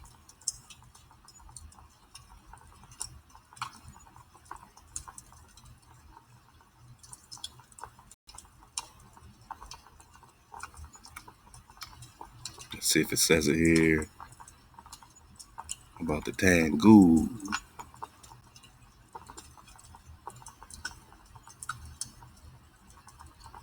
While we keep the fire burning and the water flowing. You got to get on that Jin dynasty because this just keeps on coming up.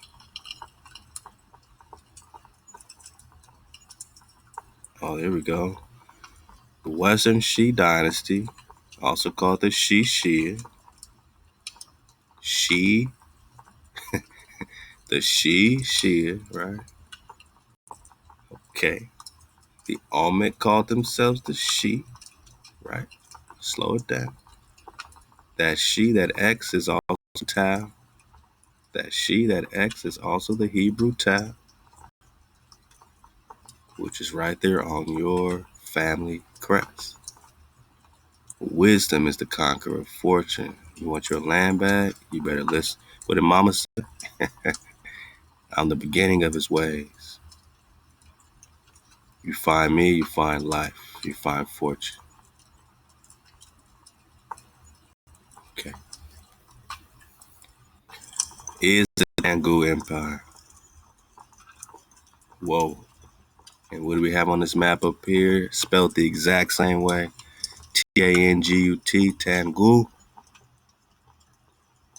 Confirmation. Just like we got on a few maps. We showed you the same thing. The Tangu. The Shi is the Tangu. Or the Minya. Emerged in 1038 and eventually covered what is now the northwestern Chinese, where's China, right? Ningxia, Gansu, eastern Qinghai, northern Shangni. All right, so the Shi is the Tangu. The Tangu is right here in North America or Asia.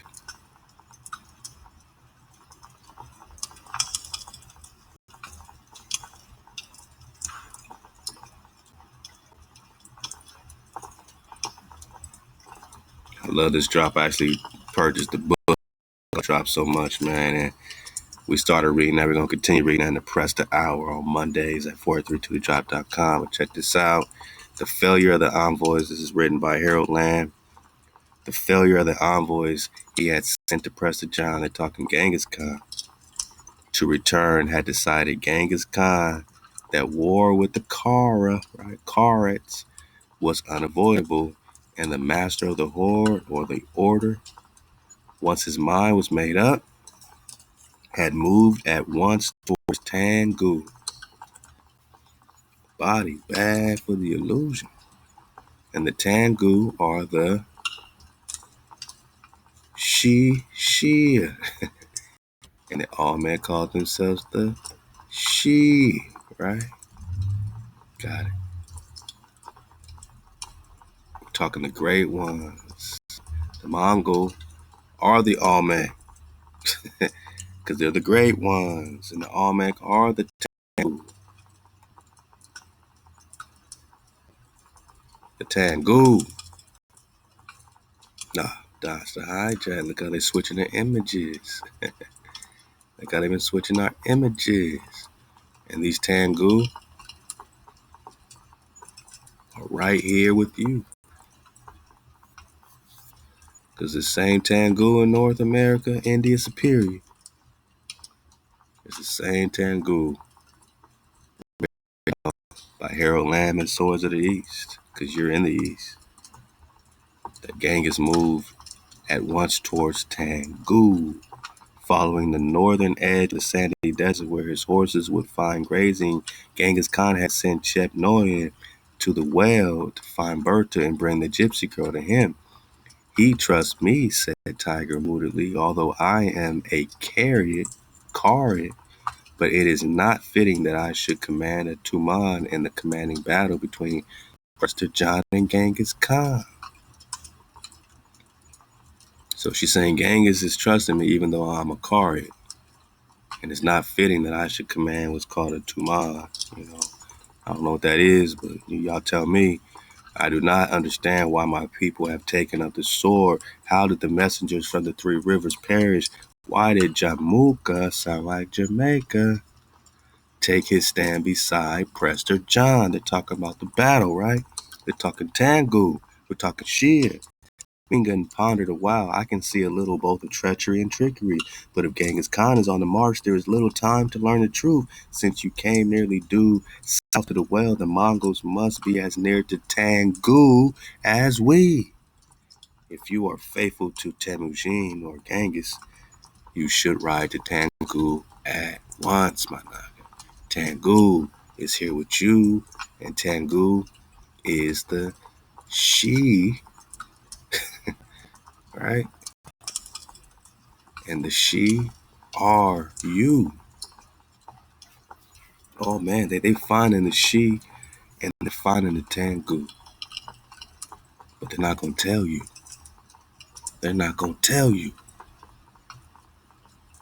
Let's get over here, man. Cause this is gonna blow your mind, bone. It's gonna blow your mind, bone. And then we're gonna take it on in and we're gonna just enjoy ourselves. How we doing? How we looking? Loud water. The water for tuning in. That was the intro, my love. That was just the intro. It said 2 hours. That was the intro, man. Now let's get a little more. Let's go. Love to, I think it's maybe Hispaniola history. Let me get some cup of water, man. It's gonna get good. I mean, you see it already. Maybe you do, maybe you don't.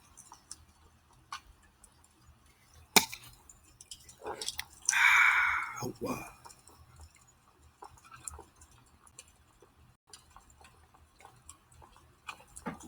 We've been digging on the Grand Canyon. It's a lot they ain't showing us, right? It's a lot we can't access. And my naga dropped this in the comments about this Zion rules, right? In Arizona. And they said, is this Zion right in our face bone, right? And that we can't even get close up in here like that. The Zion ruins, or Zion Pueblo. Oh, we're gonna code this hijack. We're gonna break this spell, my nigga. Let's go. Is an 800-year-old Pueblo Indian site located within the Grand Canyon National Park and is considered by the National Park Service one of the major archaeological sites in Arizona. The site consists of a small U-shaped pueblo featuring a living area, storage rooms, and a kiva. Tree ring studies indicate that the site was occupied for about 20 years, beginning in 1185. Whoa. It sounds like the same time that these shishis is popping off, man. All this is happening, right? 1190s, 1200s, Genghis Khan, Ong Khan, Shia, Mongols, Great Ones, Karians, Shia. It's all happening at the same time. I mean, we're seeing a lot of connections, man, that's gone on that have been wiped from our memory. And we're getting to a place that we have to understand why David is one king, one shepherd forever. Genghis Khan rode up on a David. Did he exterminate the entire Preston line, or did he, get what he can get?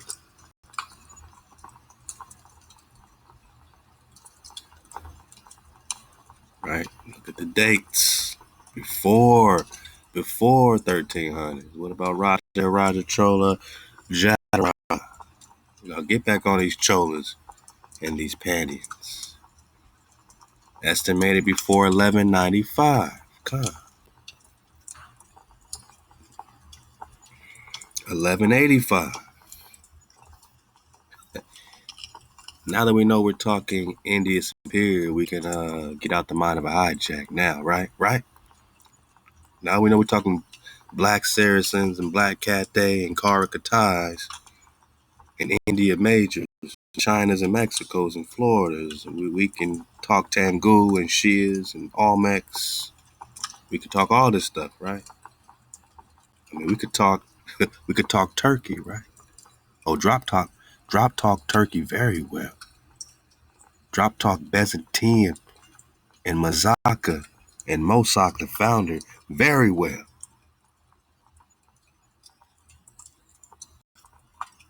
Don't you forget, we're just talking Zion. At the same time that the Presters over here popping off, at the same exact time, we're talking Grand Canyon. Where would that be? Whoa, right where the Presters at, right? Right where the Presters at. Right where Prester John's hanging at, right? Okay. Right where the Presters at, Grand Canyon. Zion, to Zion. 1185, 12th century. It is found on the desert view, right? Because your land is a wasteland. That's what the script said it would be. Drive portion of Arizona State Route 64, 3 miles west of the Desert View Watchtower. The site was listed on the National Register of Historical Places in 1974. And they didn't give us much on it, right? We got to do a whole nother separate investigation on this, right? But this is all they give us, and that's a big red flag. The site was excavated in 1930. Wasn't G.E. Kincaid excavating the Grand Canyon at the same damn time, getting all these Egyptian bodies, mummified bodies, all these artifacts? This was excavated by members of the Gilo Pueblo of Globe, Arizona. Place 1948 to 1965. The site represents the survival of an isolated Pueblo II culture into the Pueblo III era. The Zion Ruin and Museum is an NPS or National Park Service, something like that, interpreted location, which includes a trail from the museum through part of the ruin, part of it, and you ain't gonna see it all. Tours may be ranger-led or the Zion Museum was built in 1928. Here's the kicker, my knocker. Here is the kicker, my knocker. Tune in. Let me turn my fireplace up for this. The Zion Museum. Whoa. I was saying the Zion, but it came out to Zion. That's crazy. To Zion. The Zion. The Zion or to Zion. That's crazy. Was built in 1928 to a design by National Park Service architect Herbert Meyer. You look him up. He did all these designs in Yellowstone. Like, he's an interesting guy, man. And sponsored by Laura Spellman. Yeah, you see it. Rockefeller. As a trailside museum, expanded in 1934, represents an interpretation of a Hopi structure. Oh boy, did they say Rockefeller?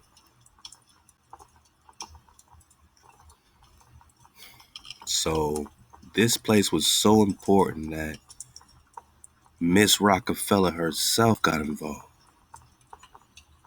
And just so you know, this is Rockefeller. This is the wife of Standard Oil co-founder John D. Rockefeller. Spelman College in Atlanta named after Lord Spelman. Did you know that? A lot of people don't. So you got Morehouse and Spelman putting spells on the novice. Rockefeller. Witches. And they've been running this place for about 100 years. They've been running the Zion for about 100 years. So this is an interesting job, especially when you take the cartography into play and your orientation into play and Cathay into play and India Superior into play. We're just talking Preston. See, people talk about it. They mention it. This is a pure water investigation. You didn't come here for the information to talk, David. You didn't come here for the information that David is shepherd forever, that David shall be king. My nigga, like, you came here for the vibe, man. You know, for the code. The code is a vibe. The code is a frequency. And it's you. But you're going to rise again, right? You're coming up out the mud, right? I'm talking to the Shia. I'm talking to the Tangu. In India Superior, you coming out the mud.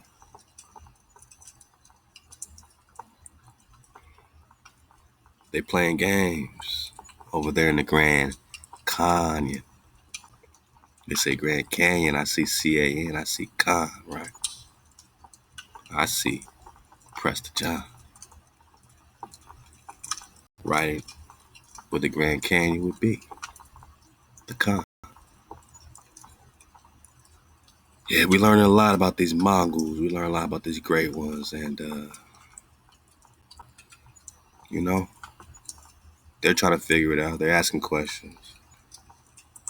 Was Prester John a ripoff of a medieval romance of Alexander the Great, or is Alexander the Great a phantom, a duplicate of, a piece of the Prester John legend? Was Prester John a Christian Tibetan Lama who ruled the mythical kingdom of Shambhala, or Shambhala, or Shangri-La? Or are we just talking Cibola, talking Kalelus? Prester John wasn't Christian at all. Well, bang. Because they're trying to convert him. But was in fact a Tibetan or Indian or possibly a Mongol great one ruler who just had Christianity attributed to him after the fact. Ping, pow.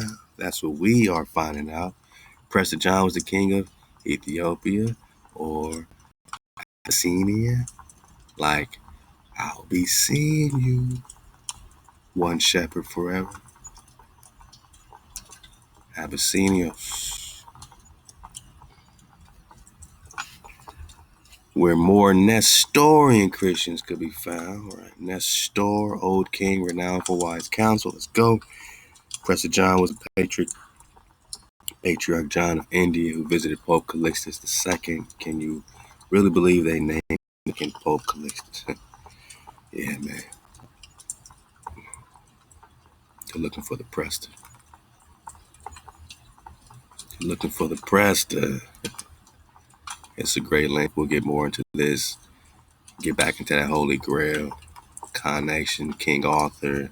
All this is King Arthur is King David. You know what I mean? Pretty much. That's just what it is, We're talking Holy Land. We're talking Shambhala. They all want it. Everybody want the drop. Everybody want the drop.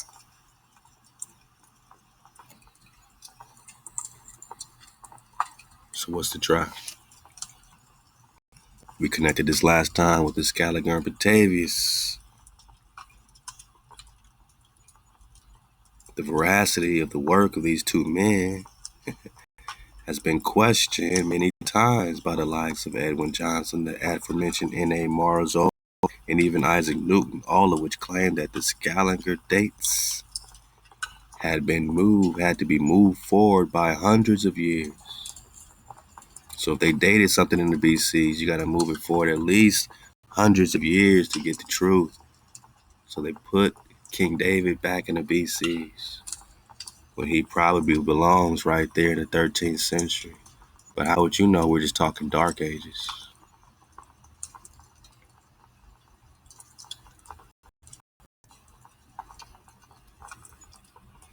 We definitely get some of this, and maybe 80, 81, going into the Portuguese flow and how they're looking in Ethiopia over there, you know what I'm saying, looking for Prester. But it's just letting you know that the search is real, especially when you talk about Portugal. Especially when you talk about Portugal. I'm just surfing away, man. Let's go. So, Ahab again to my Aqua Sonia, who, brought us right into these encyclopedias, looking into Prester John and King David, and this account in 1530 that matches up with our maps, what we got last time, that they were investigating the case of David, a Hebrew, who's of the royal house of Judah. Yeah. Then they have a description of him down here. It say David represents himself as a prince of the Bedouin Jews who haunt the caravan road between Damascus and Medina. He claimed to be not only a great warrior covered with wounds, but also great also in the code, the law, and in Kabbalah, the secrets, and to have been inspired by Hawa to conduct the dispersed tribes to the Holy Land and to rebuild the temple. Sound like priest king status. At the same time, 1530s. 1530, right? Ain't this map from the 1530? Circa 1530 British Museum. So at the same damn time, exact same year, Prester's right here. Right over here. Wow. Can't you see the light, my naga? But they're saying David was dark in complexion. We're talking copper cons. Like an Abyssinian. Well, he is the Emperor de los Abyssinios. Is he dark in complexion? Is he an Ethiopian and Abyssinian, dark in complexion? We're talking Prester John when we talk about David. Love to Aqua Sonia. There's a lot more to get, digging on these great encyclopedia links, digging on the Preston. And I love just getting into it, man. And, they got a whole rap that we got a piece last time. That'll take you back to the Calixtuses, John, the patriarch of the Indians. Let's get it bigger. The Indians. And, I'm an Indian. I got Indian in my family. Yeah, well, you have a patriarch. Did you forget? John, the patriarch of the Indians. And then over here it goes into this sea of sand, man, river of stones, man, back into that San Benyan flow, man. I love this, man. So we're talking patriarch of the Indians is what? Shall be king over them, right? David, my servant, shall be prince forever, Khan forever, Khan forever. One shepherd, back to Hosea.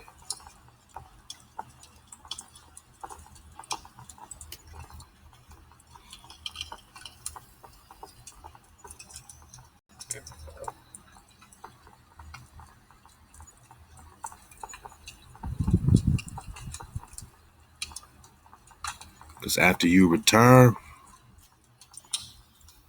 seek a while. You keep the code. By seeking, you keep the code. You're seeking the code. You're meditating on the law, right? Then you get the access to seek David. It's repeated and repeated and repeated by prophet after prophet after prophet Two sticks coming together, Ezekiel. David will, whom I will raise up, Jeremiah 30. Seek Hawaiian David, Hosea 3. This is why we're still seeking. After all this time, this is why we're still searching for answers in the most solid validation possible. So that when we talk David, we know what we're talking about. Whom I will raise up unto them. Therefore, fear not, O Jacob, my servant. Why? Because David is rising. Neither be dismayed. Why? Because David is rising, and Hawaii hears David with smoke out of his nostrils and fire out of his mouth. Psalms 18. Lo, I will save you from afar, and your seed from the land of their captivity. And Jacob shall again be quiet and at ease, and none should make him afraid. Why? Because Hawaii got smoke out of his nostrils, fire out of his mouth. For I am with you, says Hawaii, to save you, Hawaii. Allow Hawaii, for I will make a full end of all the nations that I have scattered you. But I will not make a full end of you, because my Naga, you are the remnant, and the remnant continues. For I will correct you in measure, and I will not utterly destroy you. Because I don't want you to play the harlot no more, so you got to be corrected. But you're not going to be utterly destroyed. I will not utterly destroy you. But thus says Hawaii, your hurt is incurable, and your wound is grievous, because you've been a harlot, you've been an idolater, an adulterer. None deems of your wound that it may be bound up. I can't heal with you. Hawaii's hurt. Thou hast no healing medicines. And your lovers have forgotten you. All these gods, your JC, your Zeus will forget about you. They seek you not.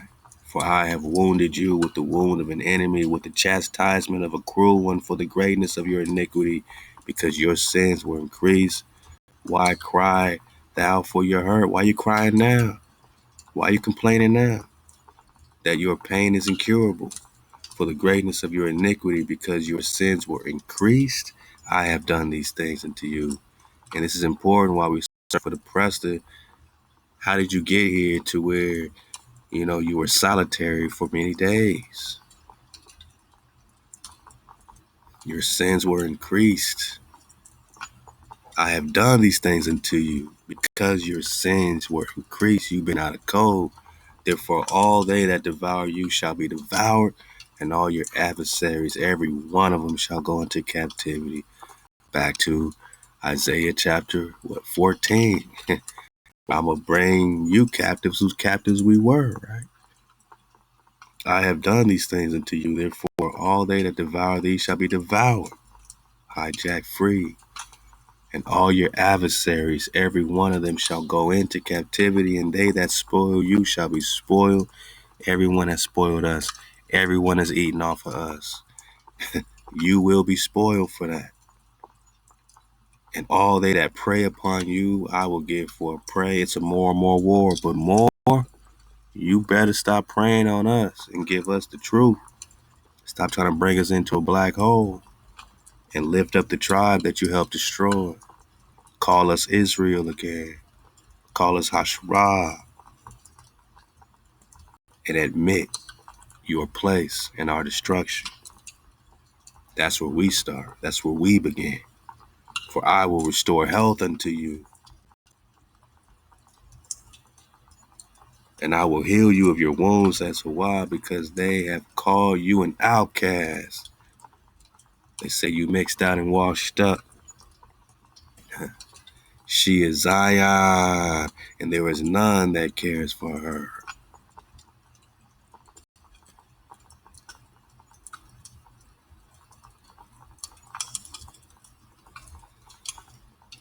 She is Zion, There is none that cares for her except Lady Rockefeller, abolitionist, philanthropist. Yeah, they done so much evil. They got to do something they feel is good.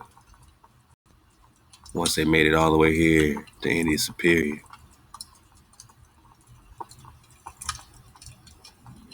We still got that fire burning.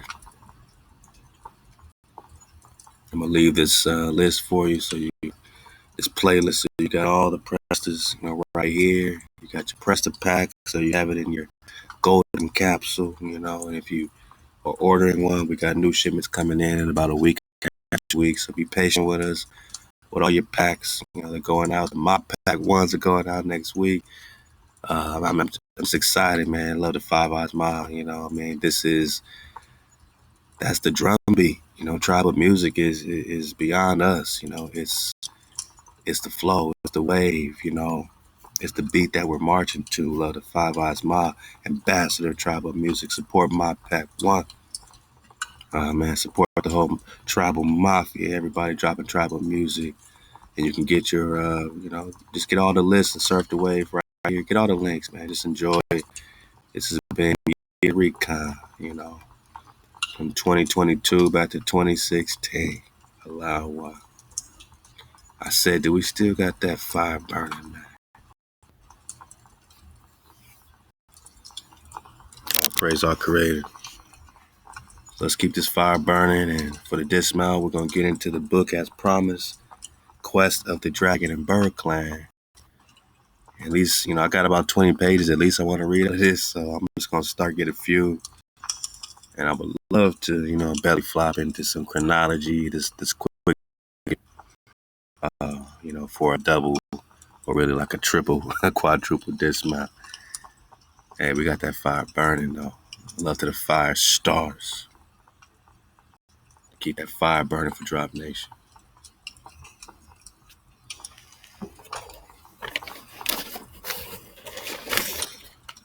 Let's get situated here. Let me turn my light on so I can read to you. I'm gonna read this book, and it's a special book, and it got some drop in it.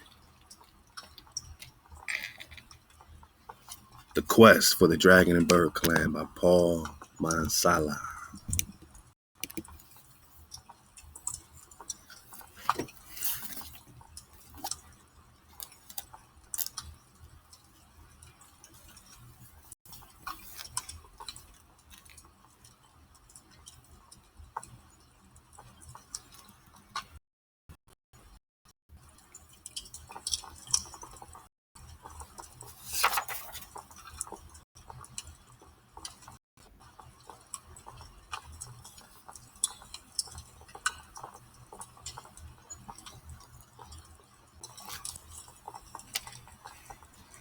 So I'll start here on page 163.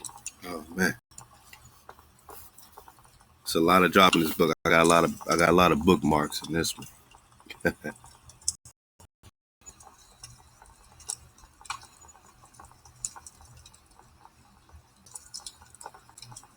Okay, let's go.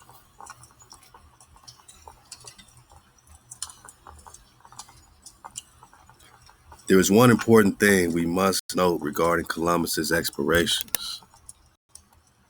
Paulo Toscanelli is said to have been the first person to suggest a westward voyage to the Indies. We're talking Japan, but we're talking Japan near Cuba. A different Japan. Japan's not where you think it is. China's not where you think it is. India's not where you think it is. Cathay's not where you think it is. Let's go.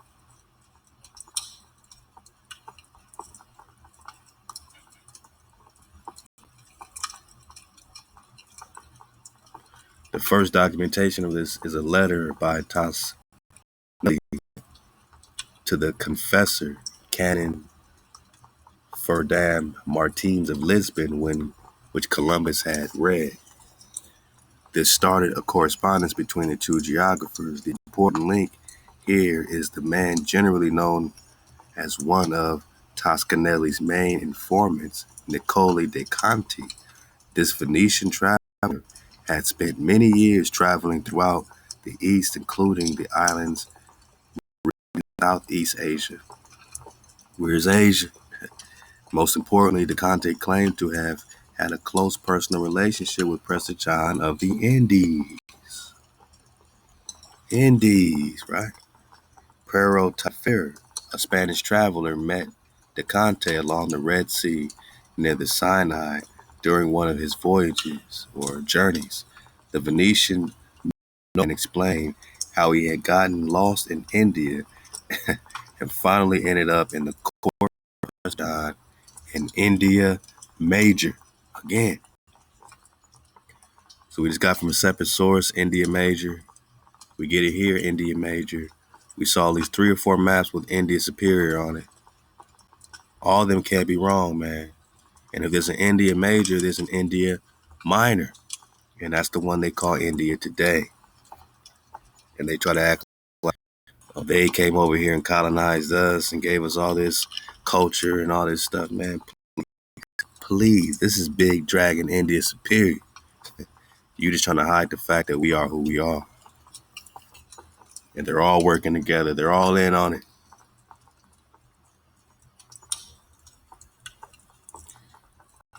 And in parentheses by India Major, it says Greater India. Bang. Again, Greater India. All right. So he says, when I arrived in India, I was taken to see Preston John. India Major, right? So when he came to India Superior, he was taken to see Prester John. Now, would that be anywhere near the Grand Canyon? The Grand Canyon, right? Who received me very graciously and showed me many favors and married me to the woman I now have with me, and she bore me these children. So the Prester hooked him up with a wife. He has children. Wow. And looking at a map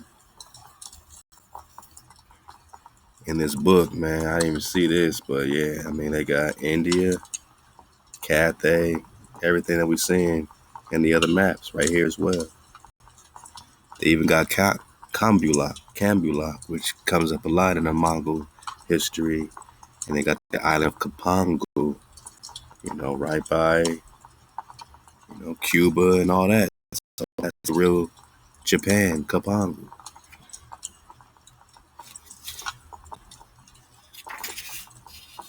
Unfortunately, De Conte does not give any specific details on just where in Greater India Prester John was located. However, he does provide some details of his kingdom.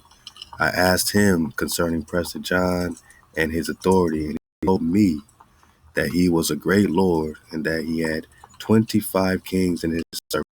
They were not great rulers, and also that many people who live without law but follow heathen rites are in subjection to him. So he had all the hijack in subjection.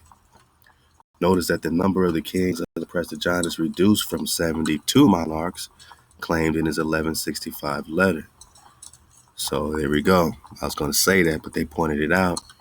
So which one, is it 72 or 25? De Conte also tells Tafar that the king had a great interest in the Christian kingdoms of Europe and that he had twice witnessed emissaries sent to Christian princesses, quote unquote, but was unaware if they had ever completed their missions. I learned from Nicola de Conti that Prester John kept him continuously at his court, inquiring of him as to the Christian world. So he wanted to know what was popping, even with the hijack.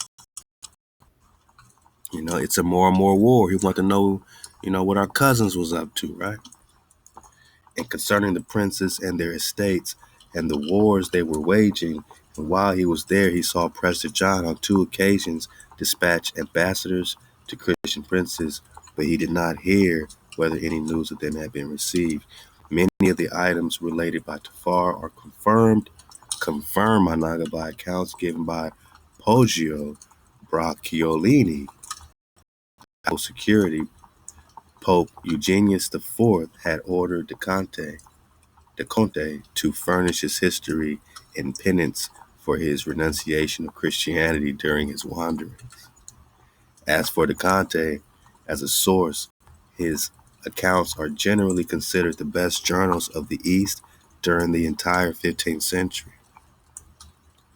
So he's talking Prester John, and his account is considered the best journals of the East. This is a body bag for the illusion. How much validation do we need of the existence of Prester John? And that gives validation to the existence of King David, and that gives more validation to this timeline massacre of Scaliger and Batavius, that this is all happening in what they call the Dark Ages. And how would you know, right? We don't know nothing about the 1300s, 1200s, 14. All we know is we got found in 14. Right? Well, the 1300s is not that far from the 14, just like the 1900s is not that far from the 2000s. So whatever's happening in the 1400s that let them find us here, the Grand Khan, is all happening in the 12 and 1300s, my guy. It's all leading up to this. Let's get it from here. Letters of Prester John. Over a period of several centuries, manuscripts have been linked to Prester John, my guy. 100 manuscripts linked to Prester John. These include letters that were taken very seriously by popes, emperors, and kings. And yeah, they include having dragons. And we'll get back to the dragon drop, but we have to solidify the code so we know we have our focus right. And we have to solidify, right? Because after you keep the code, you seek Hawa, you seek Dawi. And then you get back into that water, right? Back into that renewal, that living water, that regeneration, that dragon flow, that fire, that water, that ether, that air, right? That land that we're getting back. It's all in order, my knock. And you're living in real time, witnessing in real time. Even into the 16th century, some of the letters were still taken as authentic in Europe. Was this really the greatest hoax ever perpetrated, or was there real substance to those letters? Some scholars claim the letters were forgeries made by Nestorians, and Cochin Jews from Malabar in India. How easy would it have been to fool popes and emperors at that time? I think that no simple rules could have worked. Even in those times, leaders had sufficient resources at their disposal to verify claims of these types. Merchants, travelers, and spies did manage to make their way to the east, and certainly would have been consulted for independent confirmation.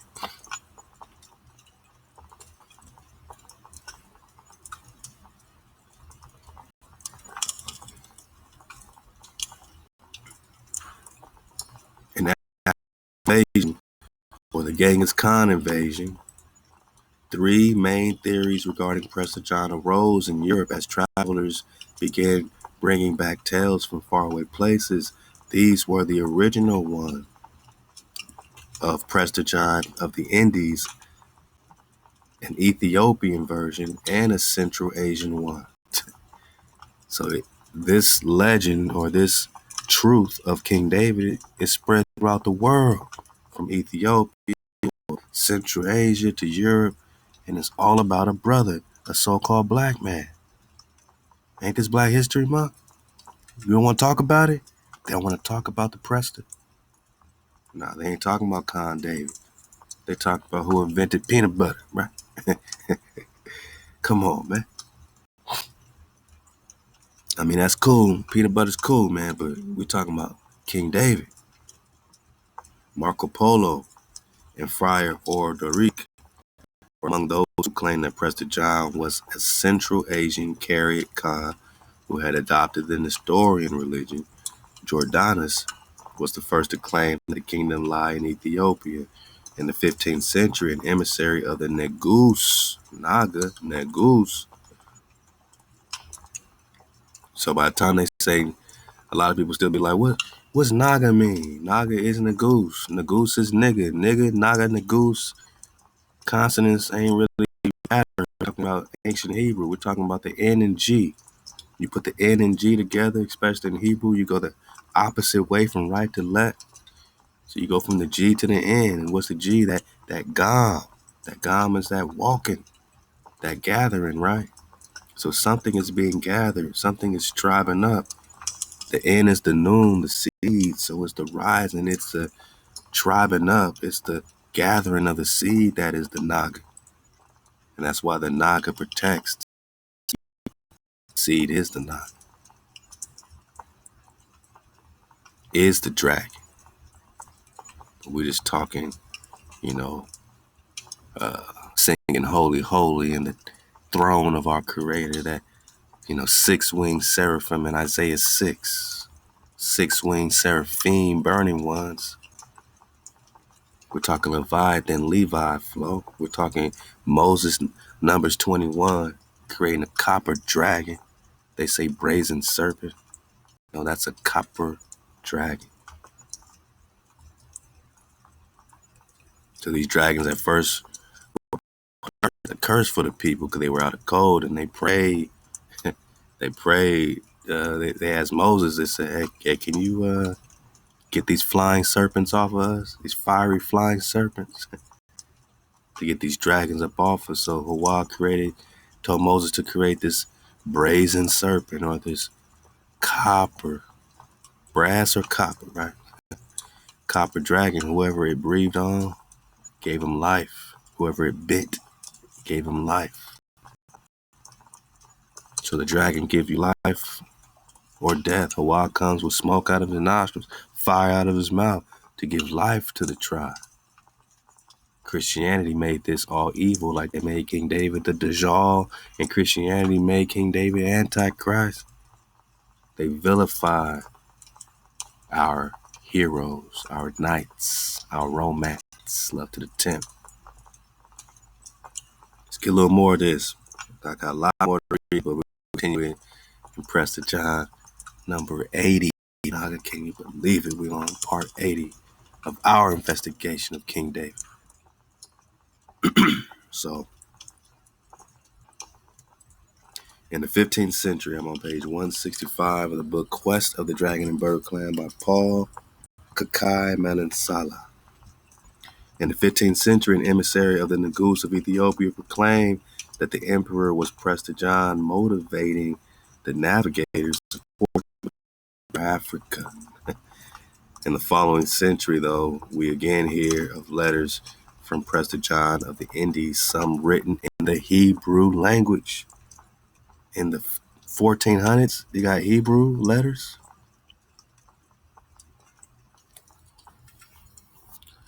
Research when the hijack even found out about Paleo Hebrew. That's pretty recent. What, 1700s, 1800s? They just found out about Paleo Hebrew. Just found out about Paleo Hebrew. But you got Hebrew letters already being written in the 1400s from Prester John. Some written in the Hebrew language. The book Igeret or Ham Olam, written by Abraham Farisol, and they spell it Igeret, Igeret, Orhot, Olam, Olam. That's written by Abraham Farisol, Farissol. In the early 16th century, claimed that Prester John's kingdom lied somewhere between Calicut and a port in South India. If you remember, Malabar was the beginning of India Major, one of three Indias, one of three, right? He's Prester, king, emperor, the three Indias, they say. One of three, quote-unquote, Indias, according to medieval European geographers. It was to here that the Portuguese explorers came on their way to the East Indies, establishing the colony of Goa, Goa, located in present-day state of Kerala, right? Europeans eventually found the islands of spices and the gold islands. Cities of gold that they had heard about, but never quite resolved the mystery of Prester John. So Prester John, cities of gold, Atlantis, all these are like the greatest mysteries of all time. But you'll find that you are that mystery. Because if they can't tell you who you are, how can they tell you who you're not? You are as great a mystery as Prester John, the Holy Grail, Atlantis, cities of gold, the Naga, dragons, all that stuff, man. You are all these things. For the dismount, let's go. But never quite resolve the mystery of Prester John. Maybe part of the problem is that the closer they came to the actual kingdom, the smaller and more isolated the latter became. By the time full-fledged expeditions had reached the actual location, the empire for the most part had vanished and only legends existed, or they were in the wrong place. Even up to the time preceding Magellan's 16th century voyage,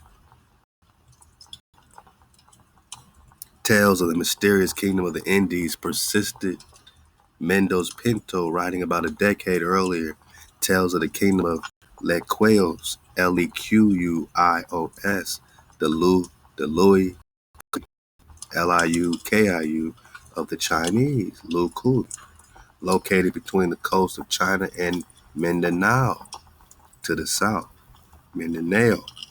He gives a latitude of 19 north 20 for this kingdom, and strongly suggests that the kings of Europe make an expedition there. When Magellan neared the Philippines, he had set his course a bit further north at 13 north before Gatacara, Gaticara, according to Pigafetta and Albo. The Chinese Loi Kui was probably the same location described by the Japanese as Mashima, the islands, and included Taiwan, Luzon, Luzon, and another island of unsure location. And aren't they beefing over these territories, so-called today?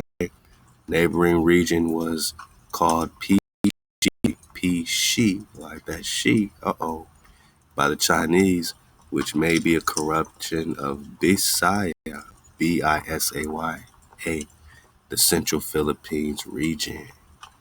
So we over here in Americas then.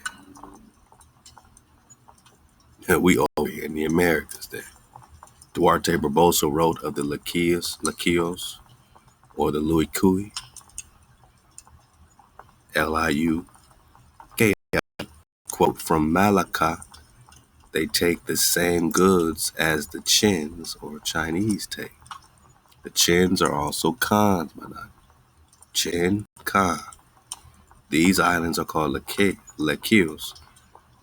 Malacca, I believe, means queen. Malacca in Hebrew. The Malacca people say they are better men and richer and more eminent merchants from the Chin. Or these folk as yet know but little, and they have not yet come to Malacca since it had been under the king our Lord.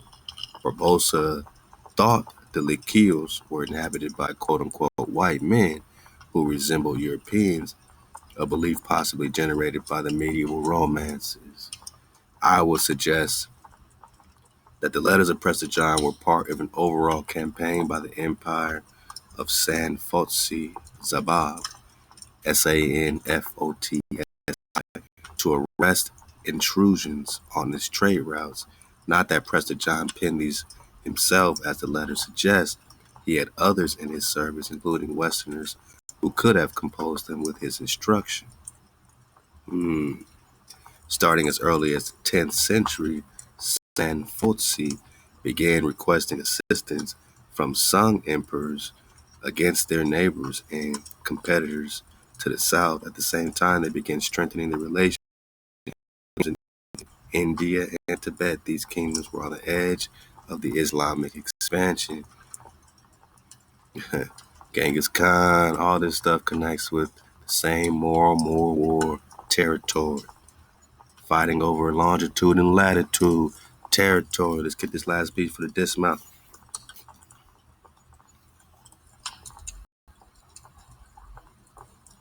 They may have hoped here not only to gain allies, but in the resolve of the nations to resist the Muslim juggernaut.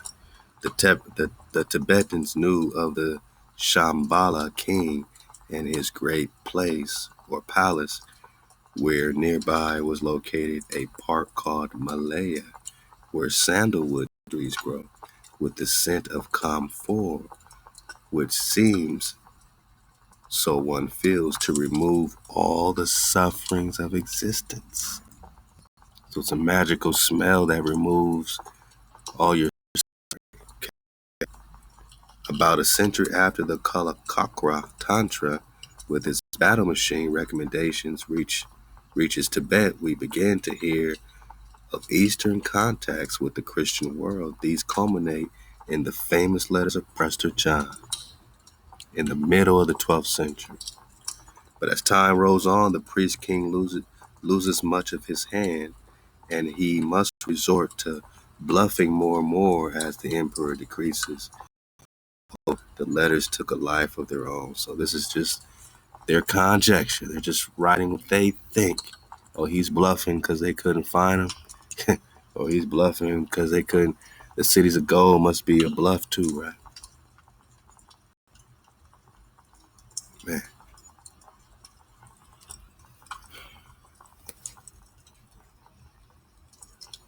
I mean, reading this, you got drop on drop on drop. You know what I'm saying? Digging on the same connections that we've been, bringing together. Last part I get is this from page 189, and we'll get back to it. Earlier, the concept of suns, S-U-N, emerging from mountains, including symbolic pyramids, at the start of new cycles was examined. Of particular interest is that of the Aztec concept of the present age of the fifth sun. So we're back to the indigenous truth, India Major. Let's get it for the dismount. The image of the sun rising from the top of the mountain on a pillar composed of fire, light, and or smoke is that of a volcanic eruption.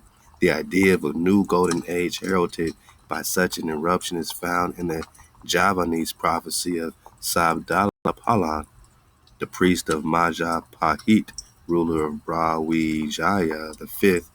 When the king converted to Islam, Sabdapalan predicted a decline that would last for 5 centuries of fabled Mount Meru or Sumeru. At that time, Sabdapalan himself will return to help usher in a new age. So this priest king Prester flow is rewritten in all these cultures, man. All these cultures, Shambhala, Cibola, right here in India Major. The idea of multiple suns is rather widespread throughout the world. They are found throughout insular Southeast Asia. The element of different ages is not always apparent, but the tale of many suns are placed at the start of the present era or creation.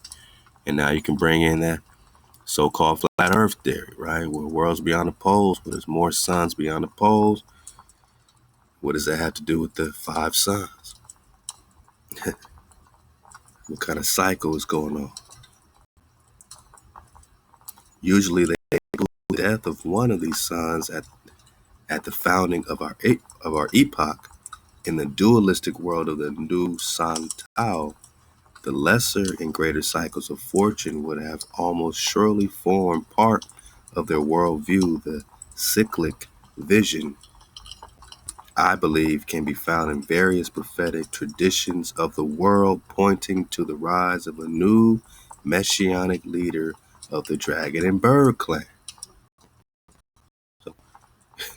So connect this with the biblical flow, you know what I'm saying, whom I will raise up again. Was the biblical flow of the King David, being searched for in the end of days, right? That this new messianic leader of the dragon and bird clan will rise, right? Whom I will raise up. Jeremiah 30. Indeed, this was the basis I proposed for the messianic legends of Shambhala and Prester John. So whether you're connected to this messianic leader in this Tibetan Hindu flow, King David, king of the Hindus, or king of the Indians by Nagin, we're talking about the king of the world. And Deuteronomy 28 says, you'll be the head and not the tail if you hearken to the code. In the old world, this leader was often known as the king of the East, since he came from the farthest east, the farthest India, the farthest east. We will continue, maybe right there. I mean, we got so many places to pick up on this joint. Let me make sure I put my bookmark down so I don't forget. We're just talking the farthest east.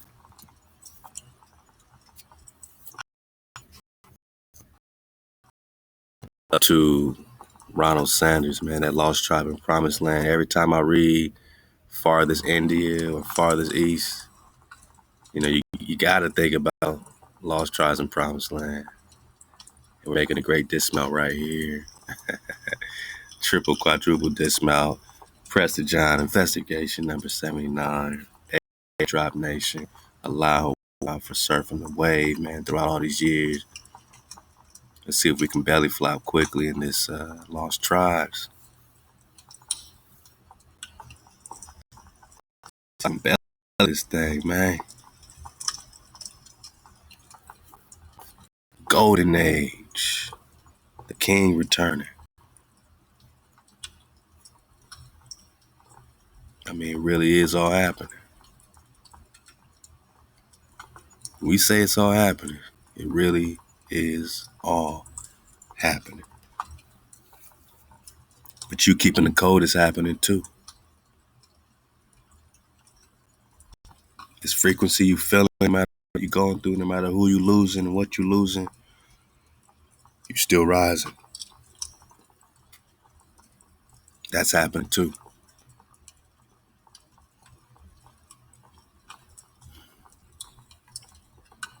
This wave, this water, all this is happening too. Let's get this.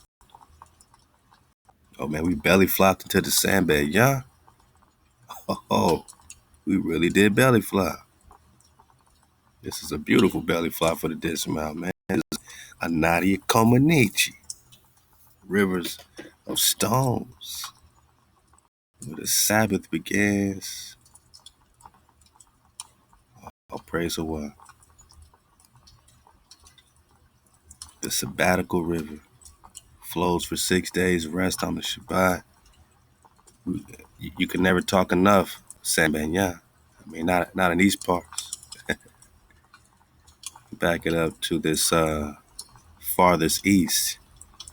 These three Indias.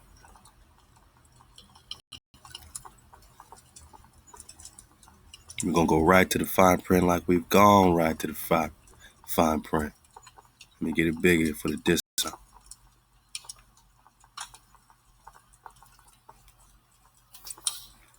So they were talking about Ethiopia and India, and it says this confused geography has ancient and honorable roots. The first verse of the book of Esther describes the realm of the Persian king Axorus or Sorus, whose palace also was at Susa, as extending from India even into Ethiopia, quote unquote.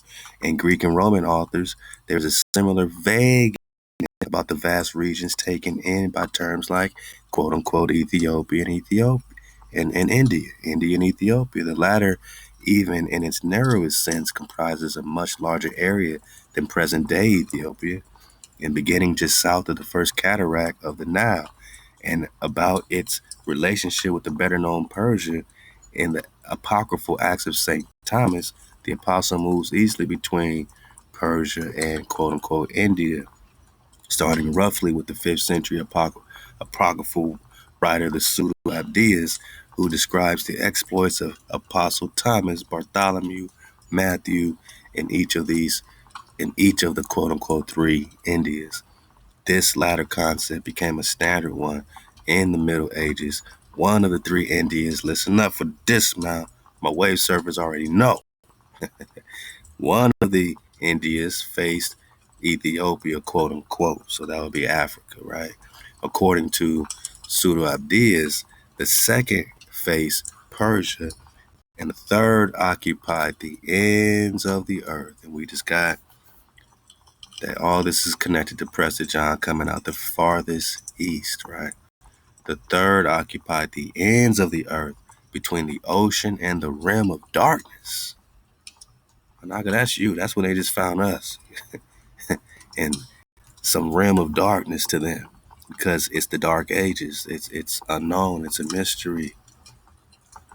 It's a rim of darkness because you can't see the light, right? The third, this farthest east, this farther India, the third became especially fruitful pomegranata for the geographical imagination, Garden of Eden, the region of untold islands, Indies, in which the plural term Indias, etymologically one and the same as Indies. So Indias is Indies, man. India Major. We're just talking what they call North America today. But you're not in North America. You're in the farthest east, right? The farthest orient. It came to rest once and for all. There also were less mysterious, more valid definitions of the three Indias. Among the medieval geographers.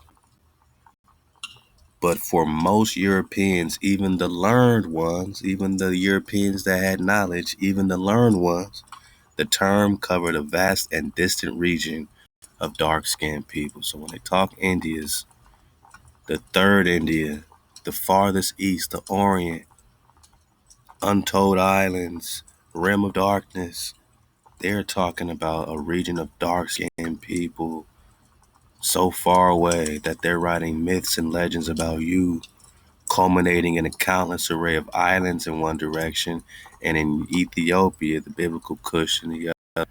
All this is Ethiopia, all this is India, and this is Prester John of the three Indias, my naga. We're just talking day, one, two cross sticks, one for Judah, one for the northern tribes, one for Israel. No longer two separate tribes. One solid tribe that rocks in cold. Hey, look at the code, though, popping off in David's hands. We still got that fire burning. Hey, man, that means we still seeing clearly, man. Matter of fact, I'm going to keep the fire burning. I'm just going to turn it down a little bit. Ooh-wee, am I able to make a flipple dismount, man? Can we do it, man? Put the volume on this thing.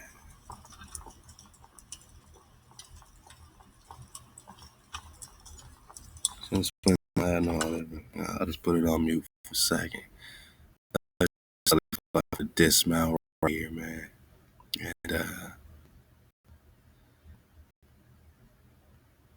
this is some good drop too. Oh man, I told y'all we got so much. We might have to pick this one up. You know, we just read the quest of the Dragon and Bird clan. This is coming really right out of that recon. They're going right into Swan Knights, man. But to dig on this, we have to dig back into the forbidden histories of America, back into what the definition of a swan is, back to the Berber. But you know, we'll get that in 80 most likely. I mean, we got these up for a reason. We got a lot to serve. But for now, let's see what we're talking about here with chronology, because we talk about it a lot, and other people do too. So let's see if we can get about 2 or 3 minutes from each one of these. Great recon for sure. Let's see which one this is. I had a couple of them up. And love to Drive Nation for all these links. I mean, you know who you are. I know you don't do it, so I scream your name out all the time, but I know you do it because you want us to find something. You want us to find something together. So I appreciate everybody in the emails, since all your support, you know what I'm saying, throughout the years, and your continued support. We appreciate you. Because without you, ain't no way we could surf this way. Ain't no way we could surf this way. Come on, man.